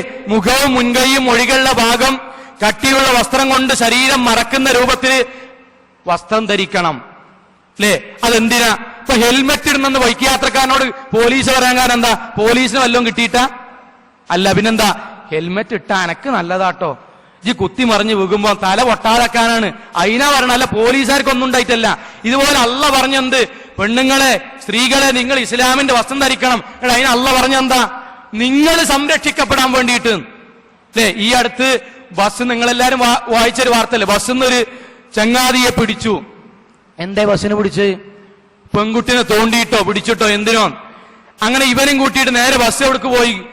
പോലീസ് സ്റ്റേഷനിൽ പോയി. പോലീസ് സ്റ്റേഷനിൽ പോയിട്ട് ഇവനെ 4 കുത്ത് പോലീസ് കുത്തിയിട്ട് ഓനൊന്ന് ഒഴിവാക്കിയിട്ട് പെണ്ണിനോട് പറഞ്ഞു, പെൺകുട്ടിനോട് പറഞ്ഞു, എന്താ പറഞ്ഞറിയോ? ഈ കോലത്തിലാണ് ഡ്രസ്സ് ഇട്ടിട്ട് ബസ് കയറണമെങ്കിൽ ഉണ്ടല്ലോ, ഞാൻ ആഴ്ചയിൽ പലരും ഇവിടെ വന്നിട്ട് കുത്തേണ്ടി വരും. അതുകൊണ്ട് ദയവായിട്ട് ഇതൊന്നും ഒഴിവാക്കണം. ലാസ്റ്റ് ഒന്നും കിട്ടിയില്ല, ഞാൻ അന്നെ പിടിച്ച് 4 കുത്തും. അതുകൊണ്ട് ഇവിടുന്ന് പോയിക്കോം. പത്രത്തിൽ മനോരമയിൽ വന്നതാണ്. പോലീസ് പറഞ്ഞു ആരോട്? പെൺകുട്ടിനോട്. ഈ കോല ഡ്രസ് ഇട്ടിട്ട് ബസ് കയറണമെങ്കിൽ ഇതൊരു നിത്യ സംഭവമാവും. കാരണം ആർക്കും അങ്ങനെ തോന്നും. റസൂലുള്ളാഹി സ്വല്ലല്ലാഹു അലൈഹി വസല്ലം പറഞ്ഞൊരു വാക്ക് ഹദീസ് നമുക്കറിയാം. സിൻഫാനി മിൻ അഹ്ലിന്നാർ, 2 വിഭാഗം ആളുകൾ നരകത്തിലാണ്. അതിലൊന്ന് നിസാഉൻ, സ്ത്രീകളാണ്. സ്ത്രീകളെ നിങ്ങളെ കുറിച്ച് അല്ലാഹുവിന്റെ റസൂൽ പറയാ, ഇതാ സ്ത്രീകളിൽ ഒരു വലിയ വിഭാഗം നരകത്തിലാണ്. അത് സ്ത്രീകളോടാണെന്ന് പറയുമ്പോൾ സ്ത്രീകൾ കാത് കൂർപ്പിച്ച് കേൾക്കണം. കാരണം നിങ്ങളെ കുറിച്ചിട്ടാ. പുരുഷന്മാര് കോട്ടാവിടല്ല, നിങ്ങളും കേൾക്കുക. കാരണം എന്താ അറിയോ? നിങ്ങൾക്ക് അഞ്ചത്തിണ്ട്, അത് പെണ്ണാണ്. നിങ്ങൾക്ക് ഭാര്യയുണ്ട്, അത് പെണ്ണാണ്. നിങ്ങൾക്ക് ഉമ്മുണ്ട്, അതും പെണ്ണാ. അപ്പൊ നിങ്ങൾ ഏറ്റവും കൂടുതൽ കേൾക്കുക. എന്തുകൊണ്ട് അവര് നരകത്ത് പോകാനുള്ള കാരണം? നിസാഉൻ കാസിയാത്തുൻ ആരിയാത്തുൻ മായിലാത്തുൻ മുമീലാത്തുൻ റൂസിഹിന്ന കാസ്നിമത്തുൽ ബുഖ്ത് ലാ യദ്ഖുലുൽ ജന്ന വലാ യജിദുന റീഹഹ. ഇതാ അവർ വസ്ത്രം ധരിച്ച നഗ്നകളാണ്. വസ്ത്രം ധരിച്ചിട്ടുണ്ട്, പക്ഷെ ഇസ്ലാം പറഞ്ഞ പോലല്ല. വസ്ത്രം ധരിക്കാത്ത എന്താണ്? ശില്പാ ശെട്ടിയും കാവ്യ മാധവനും. ഓലല്ല, ഓല ഔട്ട് ഓഫ് കവറേജ് ഏരിയ. ഓല പോട്ടെ, ഓലെ പറ്റിയിട്ടല്ല സംസാരം. പിന്നെ ഓല ഇട്ടിക്കണോ? ഇട്ടിട്ടുണ്ട്. കാണണ്ടൊക്കെ കാണുന്നുണ്ടോ? ഉണ്ട്. ഒരു വെളിച്ചത്തിൽ ഇങ്ങനെ കൊണ്ടുപോയി വെച്ചാണ്ടല്ലോ, ഫോട്ടോസ്റ്റാറ്റ് എടുത്ത മാതിരി ഇവിടെ ഇങ്ങനെ വരക്ക. അതന്നെ അല്ലേ ഞാൻ സാധാരണ പറയുന്നത്. ഞങ്ങളെ നാട്ടില് പഴയ കാലത്ത് ഇവിടെ എല്ലാ കാരണന്മാർക്കൊക്കെ അറിയണ്ടാവും, ഇറച്ചി മീനൊക്കെ ഒന്നുകിൽ കടലാസില്ലാതെ മുന്നേ വാഴന്റെ ഇലയിലോ തേക്കിന്റെ ഇലയിലൊക്കെ പൊതിഞ്ഞിട്ടാ കൊടുക്കുക. കാരണന്മാർക്ക് അറിയണ്ടാവും അല്ലേ. അതില് ഇറച്ചി ഞങ്ങളുടെ നാട്ടിൽ ഇറച്ചി കൂടുതൽ കിട്ടുന്ന സ്ഥലം നിലമ്പൂര് തമ്പാടൊക്കെ. ഇറച്ചി തേക്കിന്റെ ഇലയും കിട്ടും. തേക്കിന്റെ ഇലയിൽ പൊതിഞ്ഞിട്ട് കൊടുക്കുന്ന ഒരു രംഗുണ്ട്. തേക്കിന്റെ ഇലക്ക് ഒരുപാട് ഓട്ടം ഉണ്ടാവും അല്ലേ. എന്നിട്ട് ഇങ്ങനെ ഇറച്ചി തേക്കിന്റെ ഇലയിൽ പൊതിഞ്ഞിട്ട് ഇങ്ങനെ കൊണ്ടുപോകുമ്പോ ഒരാള് ആ ഇറച്ചി പൊതിഞ്ഞിക്കണോ? പൊതിഞ്ഞിക്കണ്.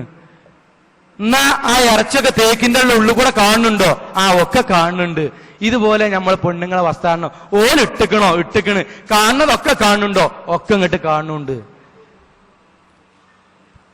പ്രിയപ്പെട്ട പുരുഷന്മാരെ, ഭർത്താക്കന്മാരെ, ഉപ്പമാരെ, നാളെ പരലോകത്ത് ലാ യസാലു ഖദമ അബ്ദിൻ ഹത്താ യുസ്അലു അൻ അർബഅ, 4 കാര്യങ്ങളെ കുറിച്ച്, ചില ഹദീസുകളിൽ 5 കാര്യങ്ങളെ കുറിച്ച് ചോദിക്കാതെ നിങ്ങളുടെ കാല് മുന്നോട്ട് വെക്കാൻ കഴിയില്ല. അതിൽ 2 കാര്യം എന്താ അറിയോ? കൈഫ ഇക്തസബ്ത, നീ എങ്ങനെ പണം സമ്പാദിച്ചു. അത് നമ്മൾ ഒരു പക്ഷേ കച്ചവടം ചെയ്തിട്ട് ഹലാലാണ്. വകൈഫ അൻഫഖ, എങ്ങനെ നീ ചിലവഴിച്ചു. അവിടെ മകള് പറഞ്ഞു ഇത് വാങ്ങിത്തരണം, ഹറാമാണ്, ഇസ്ലാം നിരോധിച്ച വസ്ത്രമാണ്, എന്നിട്ടും നമ്മൾ വാങ്ങിക്കൊടുത്തു എങ്കിൽ നമ്മൾ ചിലവഴിച്ച ഭാഗം ഹറാമാണ്. സ്ത്രീകളെ, അള്ളാഹുവിന്റെ റസൂലിന്റെ ഹദീസ് എന്താണെന്നറിയോ? ലാ യദ്ഖുലുൽ ജന്ന, അവര് സ്വർഗത്തിൽ പ്രവേശിക്കൂല എന്ന് പറഞ്ഞിട്ട് റസൂൽ നിർത്തിയില്ല. പിന്നെയോ വലാ യജിദിന റീഹഹ, 60,000 മൈലുകൾ ആഞ്ഞടിച്ച് വീശുന്ന സ്വർഗത്തിന്റെ വാസന പോലും അത്തരം സ്ത്രീകൾക്ക് ലഭിക്കൂല. ഗൗരവാണ്. അവനാണ് ചിലപ്പോ ഇങ്ങനെ ധരിച്ചിട്ടുണ്ടാവും. മക്കളെ കാര്യം ആലോചിച്ച് നോക്കിൻ. +2-നും 10-നും 9ാം ക്ലാസ്സിലും പഠിക്കുന്ന മകളുടെ കാര്യം എന്താണ് ആലോചിക്കിൻ. അപ്പൊ ഇത് പറയുമ്പം ഇവിടെ കൂടിയിരിക്കുന്ന സ്ത്രീകളൊക്കെ അല്ലെ, നിങ്ങൾ വലിയ ഒച്ചയും പുളിയൊക്കെ ഇട്ടിട്ട് പറയാൻ മാത്രം ഇപ്പൊ എന്താണ്? ഞങ്ങളെ കണ്ടില്ലേ അല്ലെ, മുഖവും മുൻകൈയൊക്കെ ഒഴികളുടെ വാക്കിയൊക്കെ മറച്ചിട്ട് മാദനിന്റെ വേക്കിൽ ബ്ലാക്ക് ഹാറ്റ്സ് ഇരിക്കണ മാതിരി ഇങ്ങനെ ഇരിക്കുന്നുണ്ടല്ലോ, എന്നിട്ട് ഞങ്ങളോട് അപ്പൊ അതൊക്കെ പറയണത് എന്ന് ചോദിക്കുന്നുണ്ടെങ്കിൽ ഇവിടെ നമ്മുടെ വിഷയം വരുന്നത് എന്തെന്നറിയോ? എവിടെ അപ്പൊ ഇരുത്തൊക്കെ? നമ്മൾ കുറെ ക്യാമ്പിൽ പങ്കെടുത്താണല്ലോ. ഇങ്ങനെ തന്നെ എല്ലാവരും ഇരിക്കുക ക്യാമ്പിലൊക്കെ. ക്യാമ്പിൽ ഇങ്ങനെയാണ്, ഖുർആൻ ലേണിങ്ങിന് ഇങ്ങനെയാണ്, പള്ളിയിൽ ഇങ്ങനെയാണ്, ഖുർആൻ ക്ലാസ്സിൽ ഇങ്ങനെയാണ്, എല്ലായിടത്തും ഇങ്ങനെയാണ്. ഇതേ ഫാത്തിമാത്തി, ഇതേ ആയിഷാത്തിയും പൊന്നാനിയിൽ ഒരു ഓഡിറ്റോറിയത്തില് ഒരു കല്യാണം ഉണ്ടെങ്കിൽ എങ്ങനെ ഇരിക്കാനോ? ഹാഫ് കൈ ബ്ലൗസും അല്ലേ, തലയിൽ കൂടെ സാരിന്റെ തലപ്പും, വയസ്സത്തിയാള് വരെ പച്ചമാലക്ക് പച്ച സാരി, ചോന്ന മാലക്ക് ചോന്ന സാരി. മൂപ്പത്തിന്റെ കല്യാണം തോന്നും അല്ലേ, ചുരിദാറൊക്കെ ഇട്ടിട്ട് വയസ്സത്തിയാള് വരെ. നമ്മൾ ഇങ്ങനെ ആലോചിക്കൂ, അവിടേക്ക് നമ്മൾ കയറി വരാ കേട്ടോ. ഇവിടെ ഇരിക്കുന്ന പണ്ഡിതന്മാർക്കൊക്കെ അറിയണ്ടോ നമ്മളെ അനുഭവമാണ്. നമ്മളിങ്ങനെ കയറി വരുമ്പോ ഏതെങ്കിലും ഒരു മുഅ്മിനത്തുണ്ടാവും ഇതേപോലെ ഇട്ടിട്ട് ഇങ്ങനെ വരുന്ന്. നമ്മളാണ് കയറി വരുന്നോടുകൂടി ഒറ്റ ഓട്ട വേക്ക് കിട്ടോ. ഓടിയിട്ട് ബാക്കിയുള്ളവരോട് നോക്കിയാ അന്നേ ആ ക്ലാസ് എടുത്ത മൗലവിണ്ടല്ലോ മൂപ്പരവിടെ വന്നിക്കണ്, അരമണിക്കൂറിന് അങ്ങോട്ട് പോകാൻ നിൽക്കണ്ട, അടുത്ത ക്ലാസ്സിന് മുമ്പ് ഒരു മൂന്നമ്പൊക്കെ കൈ കൊണ്ടിട്ട് വർത്താനം പറയും, അതുകൊണ്ട് മെല്ലെ അവിടെ നിന്നോ. അരമണിക്കൂറിന് ഒരു പെണ്ണും പുറത്തേക്ക് വരൂല, അരമണിക്കൂറിനൊരു പെണ്ണു. ഇനി അവിചാരിതമായിട്ട് കണ്ടു നമ്മള്, അല്ല ഇതിപ്പോ അന്നാ പൊന്നാനിൽ വന്ന ഫാത്തിമാത്തന്നല്ലേ, അന്നാ പർദി മഫ്തക്കെട്ട് വന്ന പോളന്നല്ലേ, നമ്മൾ രണ്ട്. പിന്നെ നമ്മക്കധികം നോക്കാനും പറ്റൂലല്ലോ, എത്താ ഈ മനുഷ്യൻ മൂന്നമ്മക്ക് നോക്കണാറി, അതോടി നമ്മളതും കഴിഞ്ഞു, നമ്മൾ ഇങ്ങോട്ട് പോരേണ്ടി വരും. സഹോദരന്മാരെ, നമുക്ക് നാട്ടുകാരെ കാണുന്ന പേടിയാണ്, പ്രസ്ഥാനക്കാര് കാണുന്ന പേടിയാണ്, ഉസ്താദുമാര് കാണുന്ന പേടിയാണ്, നാട്ടുകാരും ഭർത്താവും കാണുന്നത് പേടിയാണ്. 24 മണിക്കൂറും കണ്ടുകൊണ്ടിരിക്കുന്ന അള്ളാന്റെ ലിസ്റ്റില് നമ്മൾ ഇസ്ലാമിന്റെ വസ്ത്രമല്ലാത്ത ഒരു വസ്ത്രം ധരിച്ചിട്ട് ഒരു കാലടി വെച്ചാൽ തിന്മയായി എഴുതി വെച്ചു, ഹറാമായി എഴുതി വെച്ചു. രണ്ടാമത്തെ സ്റ്റെപ്പ് വെച്ചാൽ രണ്ടാമത്തെ ഹറാമ ചെയ്തതായി എഴുതി വെച്ചു. ആ അള്ളാനെ നമുക്ക് ഭയല്ലേ? ഭയമുള്ളൊരു പെണ്ണ് അങ്ങനെ ചെയ്യോ? അതുകൊണ്ട് പ്രിയപ്പെട്ട ഒരു നോമ്പ് കൊണ്ട് ഒരാളിൽ ഉണ്ടാകേണ്ട സ്വർഗത്തിന് വേണ്ടിയുള്ള ജീവിതമാണ് എങ്കിൽ രഹസ്യ ജീവിതത്തിലും പരസ്യ ജീവിതത്തിലും നാഥനെ ഭയക്കണം. അതിന്റെ വലിയ കാരണം എന്താ അറിയോ? ഞാൻ എൻ്റെ ഒരു ഇത് പറയട്ടോ, അതിനൊക്കെ കാരണം ഞാൻ പല ക്ലാസ്സിലും പറഞ്ഞിട്ടുണ്ടാവും. നമ്മൾ ഇങ്ങനെയൊക്കെ ആകാൻ നമുക്ക് ആൾക്കാരുടെ ഇടയിൽ വലിയ ഇമേജ് വേണം. അള്ളാന്റെ രഹസ്യ ജീവിതത്തിൽ നമുക്ക് പലപ്പോഴും തെറ്റുകൾ സംഭവിക്കാനുള്ള കാരണം എന്താ അറിയോ? ഞാൻ എൻ്റെ ഒരു ഇത് പറയാ, നമുക്ക് പലപ്പോഴും അള്ളാഹുവിൽ വിശ്വാസം ഉണ്ടോ? ഞാൻ ചോദ്യം ചെയ്യില്ല, മുജാഹിദ് പ്രവർത്തകരാണ് ഒക്കെയാണ്, ഞാൻ പല ക്ലാസ്സിലും പറഞ്ഞിട്ടുണ്ടാവും, കേട്ടവരുണ്ടാവും. നമുക്ക് യഥാർത്ഥത്തിൽ അള്ളാഹുവിൽ വിശ്വാസം ഉണ്ടോ? നിങ്ങൾ ആലോചിക്കും, നമ്മുടെ മനസ്സ് അള്ളാഹുവിനെ സാക്ഷിച്ച് അല്ലെങ്കിൽ നെഞ്ചത്ത് കൈവച്ചിട്ട് നമുക്ക് പറയാൻ പറ്റുമോ, ഇതാ ഞാൻ ഉറച്ചു വിശ്വസിക്കുന്നു അള്ളാഹു ഉണ്ട്, പരലോകമുണ്ട്, നരകമുണ്ട്, സിറാത്ത് പാലമുണ്ട്, മീസാനുണ്ട്, അള്ളാഹുവിന്റെ വിചാരണയുണ്ട്, റസൂലുള്ളാഹിയുടെ ശുപാർശയുണ്ട്, പടച്ച തമ്പുരാന്റെ മുഖം നോക്കിയുള്ള ചോദ്യമുണ്ട്, കിതാബുകളുണ്ട്, അതിനനുസരിച്ച് നരകത്തിലേക്കിടും, അതിനനുസരിച്ച് സ്വർഗത്തിലേക്ക് വേർതിരിക്കും എന്ന് മനസ്സറിഞ്ഞ് വിശ്വസിക്കുന്ന എത്ര ആളുകളുണ്ട്? ഞാൻ പറയുന്നു, തുലോം തുച്ഛം. ഒരു തെളിവ് പറഞ്ഞുതരാവാണെങ്കിൽ, ഇപ്പൊ വെള്ളിയാഴ്ച ജുമാക്ക് ഒന്നാമത് പള്ളിക്കെത്തുന്നാക്ക് എന്താ കൂലി? എന്താ ഒന്നാമത്തിനാക്ക്? ഒരൊട്ടകത്തെ അറുത്ത് അതിന്റെ മാംസം ഈ പൊന്നാനിയിലുള്ള പാവപ്പെട്ട ആളുകൾക്ക് മുഴുവൻ വിതരണം ചെയ്ത്, അങ്ങനെ ആ പാവപ്പെട്ട ആള് ഈ വിതരണം ചെയ്ത ആൾക്ക് വേണ്ടിയുള്ള പ്രാർത്ഥന അടക്കമുള്ള കൂലി. രണ്ടാമതെത്തുന്നാക്കോ ഒരു പശു, അല്ലെ? നമ്മളിങ്ങനെ പഠിച്ചു, മദ്രസയിൽ മുതൽ പഠിച്ചതല്ലേ ആണ്. റമദാൻ അല്ലാത്ത വെള്ളിയാഴ്ച എത്ര ആള് നമ്മൾ പള്ളിയിൽ ഒന്നാമതെത്തലുണ്ട്? ഇല്ല. ഉറപ്പല്ലേ? ആണ്. എപ്പോഴാ വരല്? 12:15. ഓക്കെ, ആയിക്കോട്ടെ. നമ്മൾക്ക് അല്ലാതെ വിശ്വാസം ഉണ്ടോന്നാട്ടോ നമ്മളൊരു പുനഃപരിശോധനയാണ്. എങ്കിൽ റമദാൻ കഴിഞ്ഞിട്ട് 2 വെള്ളിയാഴ്ചയായിട്ട് 3-ാമത്തെ വെള്ളിയാഴ്ച നമ്മൾ പോണ പള്ളിന്റെ പുറത്ത് ഒരു സ്റ്റിക്കർ ഒട്ടിച്ച് പള്ളി സെക്രട്ടറി, സഹോദരന്മാര്, അടുത്ത വെള്ളിയാഴ്ച ഒന്നാമത്തെ സൊഫിൽ വരുന്ന എല്ലാവർക്കും 2500 രൂപ വീതം ഉണ്ടാകുന്നതാണ്. അടുത്ത സൊഫില് 1500 രൂപ വീതം ഉണ്ടാകുന്നതാണ്.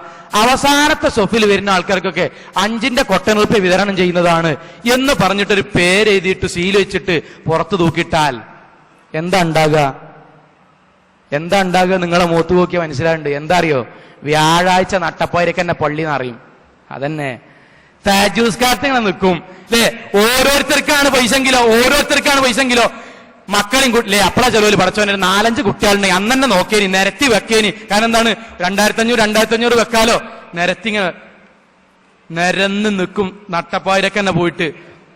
ആ നിക്കണ നമുക്ക് രാത്രി ഭക്ഷണമല്ല, ആരും കൊണ്ടുവന്നില്ല, നമ്മൾ കടിച്ചു പിടിച്ചു നിൽക്കും. പിറ്റേ ദിവസം വെള്ളിയാഴ്ച രാവിലത്തെ ഭക്ഷണം നമുക്ക് കിട്ടുക. കാരണം സൊഫിൽ നിൽക്കുകയാണല്ലോ. നമുക്ക് എന്തെങ്കിലും പരാതി ഉണ്ടാവോ? നന്നായി വിശന്നാൽ അവിടെ ഇങ്ങനെ നിൽക്കും. ഉച്ചക്ക് ഹുത്തുബ അങ്ങോട്ട് കഴിഞ്ഞിട്ടൊരു വരവുണ്ട്, പടച്ചോനല്ലേ 2500 സെക്രട്ടറിനോട് ഇടുക്ക്. അതെന്തേ അങ്ങനെ ആകാൻ കാരണം? ആരെങ്കിലും കൂട്ടുകാരെ 12:15 എന്നിട്ട് 5 റുപ്യെങ്കിൽ 5 റുപ്യ വാങ്ങാൻ നിൽക്കുവോ? ഇല്ല. അതെന്തേ കാരണം എന്നറിയോ? എന്താ കാരണം എന്ന് പറഞ്ഞുതരാം. അല്ലാഹു സുബ്ഹാനഹു വ തആല നമ്മളോട് പറഞ്ഞെന്താ? 2500 രൂപ അല്ല, 2,50,000 രൂപ പള്ളിയിൽ ഒന്നാമത്തെ സൊഫിൽ വന്നാൽ കിട്ടും. എന്ന് പറഞ്ഞിട്ട് നമുക്കാരും പോണില്ല. ദുനിയാവത്തെ 2500 രൂപ കിട്ടുമെന്ന് പറയുമ്പോൾ നമ്മൾ തിരക്കൂടുക. കാരണം എന്താ അറിയോ? ഇത് നമുക്ക് കിട്ടുന്ന ഉറപ്പാണ്. ഏത് 2500 രൂപ കിട്ടുന്ന ഉറപ്പാ. കാരണം എന്താ? പള്ളി സെക്കൻഡ് നിങ്ങളെ കുതിര കളിക്കാൻ നിൽക്കണം കേട്ടോ, എന്നാ നട്ടപ്പാരിക്ക് വന്ന് അവിടെ നിൽക്കാൻ തുടങ്ങിയതാണ്. നിങ്ങളെ ചെറിയും കളിക്കണം മാറും. നമ്മൾ പറയും എന്നിട്ട് സെക്രട്ടറിന്റെ പൈസ വാങ്ങും. മറ്റേതോ 2,50,000 അത് അള്ള തരാന്ന് പറഞ്ഞതാണ്, കിട്ടും ഈ കാരം. അല്ലേ? മൂല്യന്മാരൊക്കെ പറയുന്നുണ്ട്, വയലിലൊക്കെ പറയുന്നുണ്ട്, സിറാത്ത് പാലം ചോദ്യമൊക്കെ ഉണ്ട്. അവിടെ പോയാ കിട്ടും ഈ കാരം. ആ ഒരു കാരാണ് നമ്മളെ പ്രശ്നം, ഉറച്ചിട്ടില്ല. അതാ നമ്മുടെ വിഷയം. പ്രിയപ്പെട്ടവരെ, അതുകൊണ്ട് രഹസ്യ ജീവിതത്തിൽ പടച്ചതമ്പുരാനെ ഭയപ്പെടുന്ന ഒരു ശീലം നമ്മളിൽ ഉണ്ടാക്കിയെടുക്കുക. ഇല്ല എങ്കിൽ അതുപോലെ നിങ്ങൾ ആലോചിക്കുക. ഇപ്പൊ നമ്മുടെ അള്ള പറഞ്ഞൊരു സംഗതി കൂടി പറഞ്ഞിട്ട് ഞാൻ ചെറിയ ഒരു വിഷയം, എന്റെ വിഷയവുമായി ബന്ധപ്പെട്ട് ചെറിയ ഒരു പരലോകവുമായി ബന്ധപ്പെടുത്ത ഒരു മേഖലയ്ക്ക് തിരിയാണ്. നിങ്ങൾ ആലോചിക്കൂ. അപ്പൊ അല്ലാഹു സുബ്ഹാനഹു വ തആല ഇവിടെ നമ്മളെ 2 ക്യാമറ ഫിറ്റ് ചെയ്തിട്ടുണ്ട്. അങ്ങനെ കൂട്ട 2 ക്യാമറ ഫിറ്റ് ചെയ്തിട്ടുണ്ട്. ക്യാമറ ഫിറ്റ് ചെയ്തിട്ട് നമ്മളോട് പറയുക, എല്ലാ ദിവസവും വൈകുന്നേരം വന്നിട്ട് ഇവിടുത്തെ ആൾക്കാരാണ് ഇവിടുത്തെ ഓഡിറ്റോറിയത്തിൽ വരിക.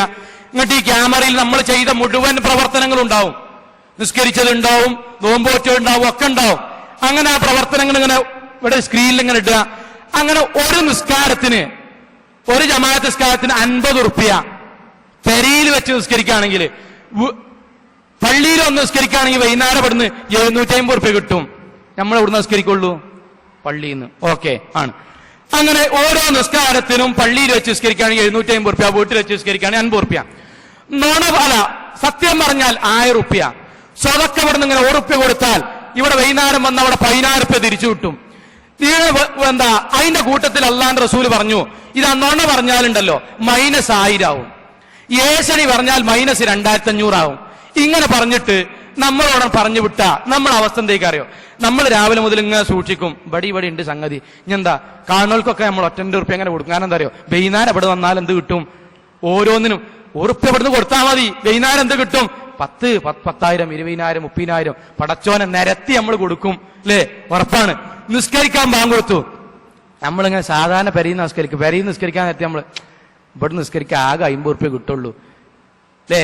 പള്ളിയിൽ പോയി നിസ്കരിച്ചാൽ 10,550 റുപ്യ. വെറുതെ റിസ്ക് എടുത്താണ്ട് 700 കളയണ്ട, നമ്മൾ അങ്ങോട്ട് നടക്കും, അവിടുന്ന് പോയിട്ട് നിസ്കരിക്കും. അങ്ങനെ നമ്മൾ ഒരു വൈകുന്നേരമായി, ഒരു 4 മണിയായി, 6 മണിക്ക് സംഗതി വിതരണം ചെയ്യാൻ തുടങ്ങൂട്ടി പോളി. ഒരു 4 മണിയായി, 4 മണിയായപ്പോ നമ്മൾ നിസ്കാരവും സ്വതക്കൊക്കെ ആയിട്ട് ഏകദേശം ഒരു 10,000 റുപ്യ ഒപ്പിച്ചിട്ട് ഇങ്ങനെ നമ്മളിങ്ങനെ ഒരു 2 മണിക്കൂറും കൂടി കഴിഞ്ഞിട്ട് ഇങ്ങനെ കിട്ടണമെന്നില്ല നിലക്ക് ഇങ്ങനെ വരുമ്പോ ഇബ്രാഹിം കാക്ക വന്നിട്ട്, മുഹമ്മദേ അനക്കുണ്ടല്ലോ ആ സീസണെ പറ്റി അറിയോ? ഓണ്ടല്ലോ റമദാനിൽ വരെ എന്ന് പറയുമ്പോ നമ്മള് പടച്ചോനെ ഏശണിയാണ് വരുന്നത്. ഇത് കേട്ടാ വെറുതെ ഒരു -3000 ആവും. വെറുതെ ഉണ്ടാക്കി 5000 പോയി -3000 ആയണ്ടല്ലോ, 2000 റുപ്യം കൊണ്ട് ഇങ്ങോട്ട് പോരേണ്ടി വരും. മുഹമ്മദ് തലക്കാലം ഉണ്ടാക്കുക, ഇത് കഴിച്ചിട്ട് അങ്ങോട്ട് വാങ്ങിയിട്ട് എന്തെങ്കിലും പറഞ്ഞോ? നമ്മൾ പറയും. എന്തേ കാരണം എന്നറിയോ? എന്തേ കാരണം? ഇത് ദുനിയാവ എങ്കിൽ ഇതന്നെയല്ല പടച്ചോൻ പറഞ്ഞത്. നിങ്ങൾ ചെയ്യുന്ന ഓരോ പ്രവർത്തനങ്ങൾക്കും പരലോകത്ത് ഇരട്ടിയായി 10,000-ആയി 50,000-ആയി നിങ്ങൾക്ക് തിരിച്ചു കിട്ടും. നിസ്കാരത്തിന് 27 ഇരട്ടി കൂലുണ്ട് ഓരോന്നിനും. അതിന്റെ കൂട്ടത്തിൽ അള്ള പറഞ്ഞു, റസൂല് പറഞ്ഞു, ഇതൊക്കെ ചെയ്തിട്ട് നിങ്ങൾ മറ്റുള്ളവനെ പറ്റി ഏഷണിയോ പരദൂഷണോ നോണോ പറഞ്ഞാൽ ഇതിൽ നിന്ന് ഓരോന്ന് കിഴിച്ചു കൊടുക്കും. എന്നിട്ട് നമ്മൾ ഈ പറഞ്ഞത് ചെയ്യുന്നു. കാരണം നമ്മൾക്ക് ഈമാനികമായി ഉറപ്പുണ്ടായിട്ടുണ്ടോ എന്ന് പരിശോധിക്കണം. അതുകൊണ്ട് റസൂൽ പറഞ്ഞു, അല്ലാഹു ശപിച്ചു. ആരെന്നില്ലട്ടോ, ഒരു വിഭാഗത്തെ അല്ലാഹു ശപിച്ചു. മൻ ഒരുവൻ ആമന ബിലിസാനി, നാവ് കൊണ്ടവൻ അല്ലാഹുവിൽ വിശ്വസിച്ചിട്ടുണ്ട്. അല്ലാഹു കേൾക്കും, അല്ലാഹു എല്ലാം അറിയും, അല്ലാഹു കാണും, പടച്ചതമ്പുരാൻ അറിയും, ഞാൻ ജീവിതത്തിൽ ചെയ്തിട്ടുള്ള മുഴുവൻ അറിയും എന്നൊക്കെ നാവ് കൊണ്ട് വിശ്വസിക്കുകയും ഹൃദയത്തിൽ ഇല്ലാതിരിക്കുകയും ചെയ്തിട്ടുള്ള ഒരാളെ അല്ലാഹു ശപിച്ചു. അതുകൊണ്ട് ആ അല്ലാഹുവിനെ ഭയപ്പെടണം. എനിക്ക് അനുവദിച്ചത് മണിക്കൂറും കൂടിയാണ്. ആ സമയത്ത് ഒരു ചെറിയ സംഗതിയാണ് നിങ്ങളുടെ മുന്നിൽ ഉണർത്താനുള്ളത്. ഇങ്ങനെയൊക്കെ നമ്മൾ ജീവിച്ചു. ഇങ്ങനെ ജീവിച്ചിട്ട് നമ്മുടെ ജീവിതത്തിൽ നിങ്ങൾ ആലോചിക്കും, നമ്മുടെ ദേശങ്ങൾക്കൊക്കെ എതിരായിട്ട് എല്ലാം നമ്മൾ ജീവിച്ചു. ഈ ജീവിച്ചിട്ട് നോമ്പ് നോറ്റോ അള്ളാനെ സൂക്ഷിച്ചോ നമ്മുടെ ജീവിതത്തിൽ തെറ്റുകുറ്റങ്ങളൊക്കെ മാറിന്നു നമ്മൾ ജീവിച്ചാൽ നമുക്ക് എന്താ കിട്ടുക? എന്താ കിട്ടുക? സ്വർഗം കിട്ടും അല്ലേ? ഉറപ്പാണ്. ശരി, എന്താ ഇപ്പൊ സ്വർഗത്തിൽ ഉണ്ടാകുക? എന്താ ഇപ്പൊ സ്വർഗത്തിൽ ഉണ്ടാകുക? കുറെ ആപ്പിൾ ഉണ്ടാവും, കുറെ മുന്തിരി ഉണ്ടാവും, കുറെ പാലും തേനും ഉണ്ടാവും. അത് ഇവിടെ ഫ്രൂട്ട് സ്റ്റാളിൽ നിന്നും കിട്ടും. എന്നാ പിന്നെ അങ്ങോട്ട് പോകേണ്ട ആവശ്യമുണ്ടോ? ഇല്ലല്ലോ. നമുക്കിപ്പോ ആകെ സ്വർഗത്തിനെ കുറിച്ച് എന്താ അറിയാ? സ്വർഗത്തെ കുറിച്ച് ഒരുപാട് പാലുണ്ടാകും, തേനുണ്ടാകും, അല്ലെ, മുന്തിരി ഉണ്ടാകും. സ്വർഗത്തെ കുറിച്ച് പരിശുദ്ധ ഖുർആൻ ആദ്യമായിട്ട് പറയണത് എന്താ അറിയോ? ഇങ്ങനെയൊക്കെ അല്ലാഹനെ സൂക്ഷിച്ച് ജീവിച്ചാൽ വലിമൻ ഖാഫ മഖാമ റബ്ബിഹി ജന്നത്താൻ, അള്ളാഹുവിനെ രഹസ്യമായി സൂക്ഷിച്ച് ജീവിക്കുന്ന ആളുകൾക്ക് 2 തോട്ടം, 2 ജന്നത്ത്, 2 സ്വർഗം അള്ളാഹു നൽകും. എന്താ സ്വർഗം എന്ന് പറഞ്ഞാൽ? അതുകൂടി പറഞ്ഞ് അവസാനിപ്പിക്കുകയാണ്. അള്ളാഹു സ്വർഗവുമായി ബന്ധപ്പെട്ട് ഒന്നാമത് പറഞ്ഞ കാര്യം, വലക്കും ഫീഹാ മാ തസ്തഹി അൻഫുസകും വലക്കും ഫീഹാ മാ തദ്ദഊൻ. ഇതാ നിങ്ങളുടെ മനസ്സ് കൊതിക്കുന്ന മുഴുവൻ നിങ്ങൾക്ക് കിട്ടുന്ന ഏതാണ് സ്വർഗലോകം. നിങ്ങൾ കിനാവ് കണ്ടത് മുഴുവൻ, നിങ്ങൾ ആഗ്രഹിച്ചത് മുഴുവൻ, നിങ്ങൾ സ്വപ്നം കണ്ടത് മുഴുവൻ ഞാൻ അവർക്ക് വേണ്ടി അവിടെ കൊടുക്കും. വലക്കും ഫീഹാ മാ തദ്ദഊൻ. തദ്ദഊനിൽ ആ ആയത്തിന് പണ്ഡിതന്മാർ വിശദീകരിച്ചത് എങ്ങനെ അറിയോ? നമ്മളെ ചെറിയ കുട്ടികൾ വരില്ല, വാപ്പ എനിക്ക് അമ്പിളി വാഹന വേണം, അല്ലേ, വാപ്പ എനിക്ക് ചന്ദ്രനിൽ പോകണം, റോക്കറ്റിന്റെ മുന്നിൽ പോയിട്ട് അങ്ങോട്ട് തന്നെ പോകണം, ഇതൊക്കെ പറയല്ലോ അല്ലേ? സ്വാധീനം ഉണ്ടായിട്ടും പണമുണ്ടായിട്ടും ഒന്നും ഈ ദുനിയാവിൽ നടക്കാത്ത സംഗതികളാണ് ഇതൊക്കെ. എങ്കിൽ അതിനാണ് തദ്ദഊൻ ആ ആയത്തിന് വിശദീകരിച്ചുകൊണ്ട് പണ്ഡിതന്മാർ പറഞ്ഞത്. അഥവാ ഈ ലോകത്തൊരിക്കലും സംഭവിക്കാത്ത മുഴുവൻ നമ്മുടെ ആഗ്രഹങ്ങളും പരലോകത്ത് വെച്ച്, സ്വർഗലോകത്ത് വെച്ച് അള്ളാഹനെ സൂക്ഷിക്കുന്നവർക്ക് കിട്ടും. ഈ ലോകത്തെ നമ്മൾ എന്തൊക്കെ ആഗ്രഹിച്ചു? ഇന്നയാളെ വിവാഹം കഴിക്കണം എന്ന് ആഗ്രഹിച്ചു, നടന്നോ? ഇല്ല. ഇന്ന ജോലി കിട്ടണം എന്ന് ആഗ്രഹിച്ചു, നടന്നോ? ഇല്ല. സാമ്പത്തികമായി ഇന്ന സുസ്ഥിതി കൈവരണമെന്ന് ആഗ്രഹിച്ചു, നടന്നോ? ഇല്ല. 20-30% ആൾക്കാരത് മാത്രമേ നടന്നിട്ടുള്ളൂ. ഫുള്ളല്ലോ, ശതമാനം മാത്രമേ പകുതിയെങ്കിലും നടന്നിട്ടുള്ളൂ. എങ്കിൽ അല്ലാഹ് ആദ്യം പറയണത് നിങ്ങൾ ആഗ്രഹിച്ച കിനാവ് കണ്ട മുഴുവൻ കിട്ടും. മഹാനായ മൂസ അലൈഹി സ്വലാത്തു വസ്സലാം അള്ളാഹിനോട് തൂരി സീനാ പർവ്വതത്തിൽ ഒരു സംസാരമുണ്ട് അല്ലേ? അള്ളാഹിനോട് സംസാരിച്ചേ. ആ സംസാരത്തില് മൂസ അലൈഹി സ്വലാത്തു വസ്സലാം അള്ളാഹിനോട് ചോദിക്കുന്നുണ്ട്, അള്ളാഹുവേ, സ്വർഗത്തിൽ ലിൽ ജന്നത്തി മിഅത്തു ദറജാത്ത്, സ്വർഗത്തിന് 100 കണക്കിന് തട്ടുകളുണ്ട്. അതില് ഏറ്റവും അവസാനത്തെ തട്ടിലെത്തുന്ന ആളുകൾക്ക് ആളിന് നീ എന്താ പടച്ചോനെ സ്വർഗത്തിൽ കൊടുക്കുക? അഥവാ ഇനി അതിന്റെ താഴേക്കൊരു സൗകര്യമില്ല. അങ്ങനെ ഏറ്റവും അവസാനം എത്തുന്ന ആൾക്ക് എന്താ പടച്ചോനെ സ്വർഗത്തിൽ കൊടുക്കുക? അള്ളാഹുവിന്റെ മറുപടി, ജാഅ ആഖിറു അസ്ഹാബുൽ ജന്ന, സ്വർഗത്തിന്റെ അവസാനത്തെ അവകാശികൾ അല്ലെങ്കിൽ അവകാശി വരും. ഫഖാൽ, അപ്പോൾ ഞാൻ പറയും, ഇദ്ഹബ് ഫദ്ഖുലിൽ ജന്ന, ഇതാ നടക്ക്, സ്വർഗത്തിലേക്ക് പ്രവേശിച്ചോ. ഓ വന്നിട്ട് സ്വർഗമൊക്കെ ഇങ്ങനെ നോക്കും, ഒന്ന് കണ്ണോടിച്ചു നോക്കും. എന്നിട്ട് അള്ളാഹിനോട് മറുപടി, ഫഖാൽ, അള്ളാഹിനോടുള്ള ചോദ്യമാണ്, യാ റബ്ബി അഖദന്നാസു മനാസിലഹും വമറാകിബഹും, പടച്ചോനെ ഇന്റെ മുന്നിൽ കയറിയ ആൾക്കാരൊക്കെ എല്ലാം ഓൽക്ക് വേണ്ടിയൊക്കെ എടുത്തു, സുഖസൗകര്യം നിങ്ങൾ പറഞ്ഞ എല്ലാം അവരെടുത്തു, അവർക്ക് വേണ്ടതൊക്കെ അവരെടുത്തു, എനിക്കൊന്നുമില്ലേ? അല്ല, ഇതിനാപ്പം നിങ്ങൾ നോമ്പ് വെക്കണം, ഇതിനാപ്പം നിസ്കരിക്കണം എന്നൊക്കെ അള്ളാഹ് നിങ്ങൾ പറഞ്ഞത്. അപ്പൊ ഞാനൊന്ന് ആറ്റി നോട്ടി വന്നു നോക്കുമ്പോ ഇതിലൊന്നുമില്ല, ഇന്റെ മുന്നിൽ പോയ എല്ലാവരും എല്ലാം എടുത്തിട്ടുണ്ട്. അപ്പൊ അള്ളാന്റെ ചോദ്യം, അത്തറുള്ള നീ തൃപ്തിപ്പെടുമോ? അൻ മലിക്കിൻ മിൻ മുലൂക്കി ദുനിയ, ഈ ദുനിയാവിലെ ഏറ്റവും വലിയ ഒരു രാജാവിനെ നീ സങ്കല്പിക്കുക. നിന്റെ ഭാവനയിൽ ഏറ്റവും സുഭിക്ഷതയോടുകൂടി ജീവിച്ച ഒരു രാജാവിനെ നീ സങ്കല്പിക്കുക. അങ്ങനെയുള്ള ഒരു രാജാവിന്റെ സുഖം, രാജാവിന്റെ രാജ്യവിസ്തൃതി, പണം, പ്രതാപം, അലങ്കാരം, പരിവാരം, ഇങ്ങനെ മുഴുവൻ അത് കിട്ടിയാൽ മതിയോ? ഇപ്പൊ നമ്മളോട് ചോദിക്കാണ് അല്ലാഹ്, അനക്ക് ഫഹദ് രാജ്യവിസ്തൃതിയും പണവും പെട്രോളും പൈസയും പ്രശസ്തിയും കിട്ടിയാൽ മതിയോ എന്ന് നമ്മളോട് ചോദിച്ചാൽ നമ്മളെന്താ പറയാ? പടച്ചോനെ മതി. കാരണം എന്താ, പൊന്നാനിയിൽ ഒരു സാധാ ഓലപ്പേരയിൽ 2 അട്ടി വാർപ്പിൽ ജീവിച്ച നമുക്ക് ഫഹദ് രാജാവിന്റെ സുഖോ? ആ മനുഷ്യൻ പറഞ്ഞു, റബ്ബി റളീതു, പടച്ചോനെ സമാധാനം, എനിക്ക് മതി. അല്ലാഹ് പറഞ്ഞു, വലക ലഹു, നിനക്കതുണ്ട്. വമിസ്ലഹു വമിസ്ലഹു വമിസ്ലഹു വമിസ്ല, അങ്ങനെയുള്ള 5 രാജാവിന്റെ സുഖവും സൗകര്യവും നിനക്കവിടെ കിട്ടും. അപ്പോഴേക്ക് ഈ സ്വാദായ മനുഷ്യനെ അള്ളാഹിനോട് പറയാ, റബ്ബി റളീതു, റബ്ബി, പടച്ചോനെ തമാശ പറഞ്ഞതാ, നിങ്ങൾ കാര്യാക്കല്ലേ, എനിക്ക് മതി, എനിക്ക് മതി പടച്ചോനെ, ഞാൻ സംതൃപ്തനായി, എനിക്ക് മതി. അള്ളാഹുവിന്റെ മറുപടി വലക്കലഹു, നിനക്കതുണ്ട്, വഅശറത്തു അംസാലിഹ, അതിന്റെ 10 ഇരട്ടിയും. പ്രിയപ്പെട്ടവരെ, ഈ ദുനിയാവിൽ നോമ്പ് നോറ്റ് ക്ലാസ്സിനിരുന്നാൽ എന്ത് കിട്ടും? ഈ ദുനിയാവിൽ ബാക്കിയുള്ളവരൊക്കെ ഇസ്ലാമേതര വസ്ത്രം ധരിച്ചു പോകുമ്പോ നമ്മൾ ഇസ്ലാമിന്റെ വസ്ത്രം ധരിച്ചാൽ എന്ത് കിട്ടും? നമ്മൾ ബാക്കിയുള്ളവരൊക്കെ പലിശയുമായി ഇടപെടുമ്പോ മനസ്സിൽ ആഗ്രഹമുണ്ടായിട്ടും മാറി നിന്നാൽ എന്ത് കിട്ടും? ഒറ്റ ചുത്തരം അള്ളാഹുവിൽ നിന്ന്.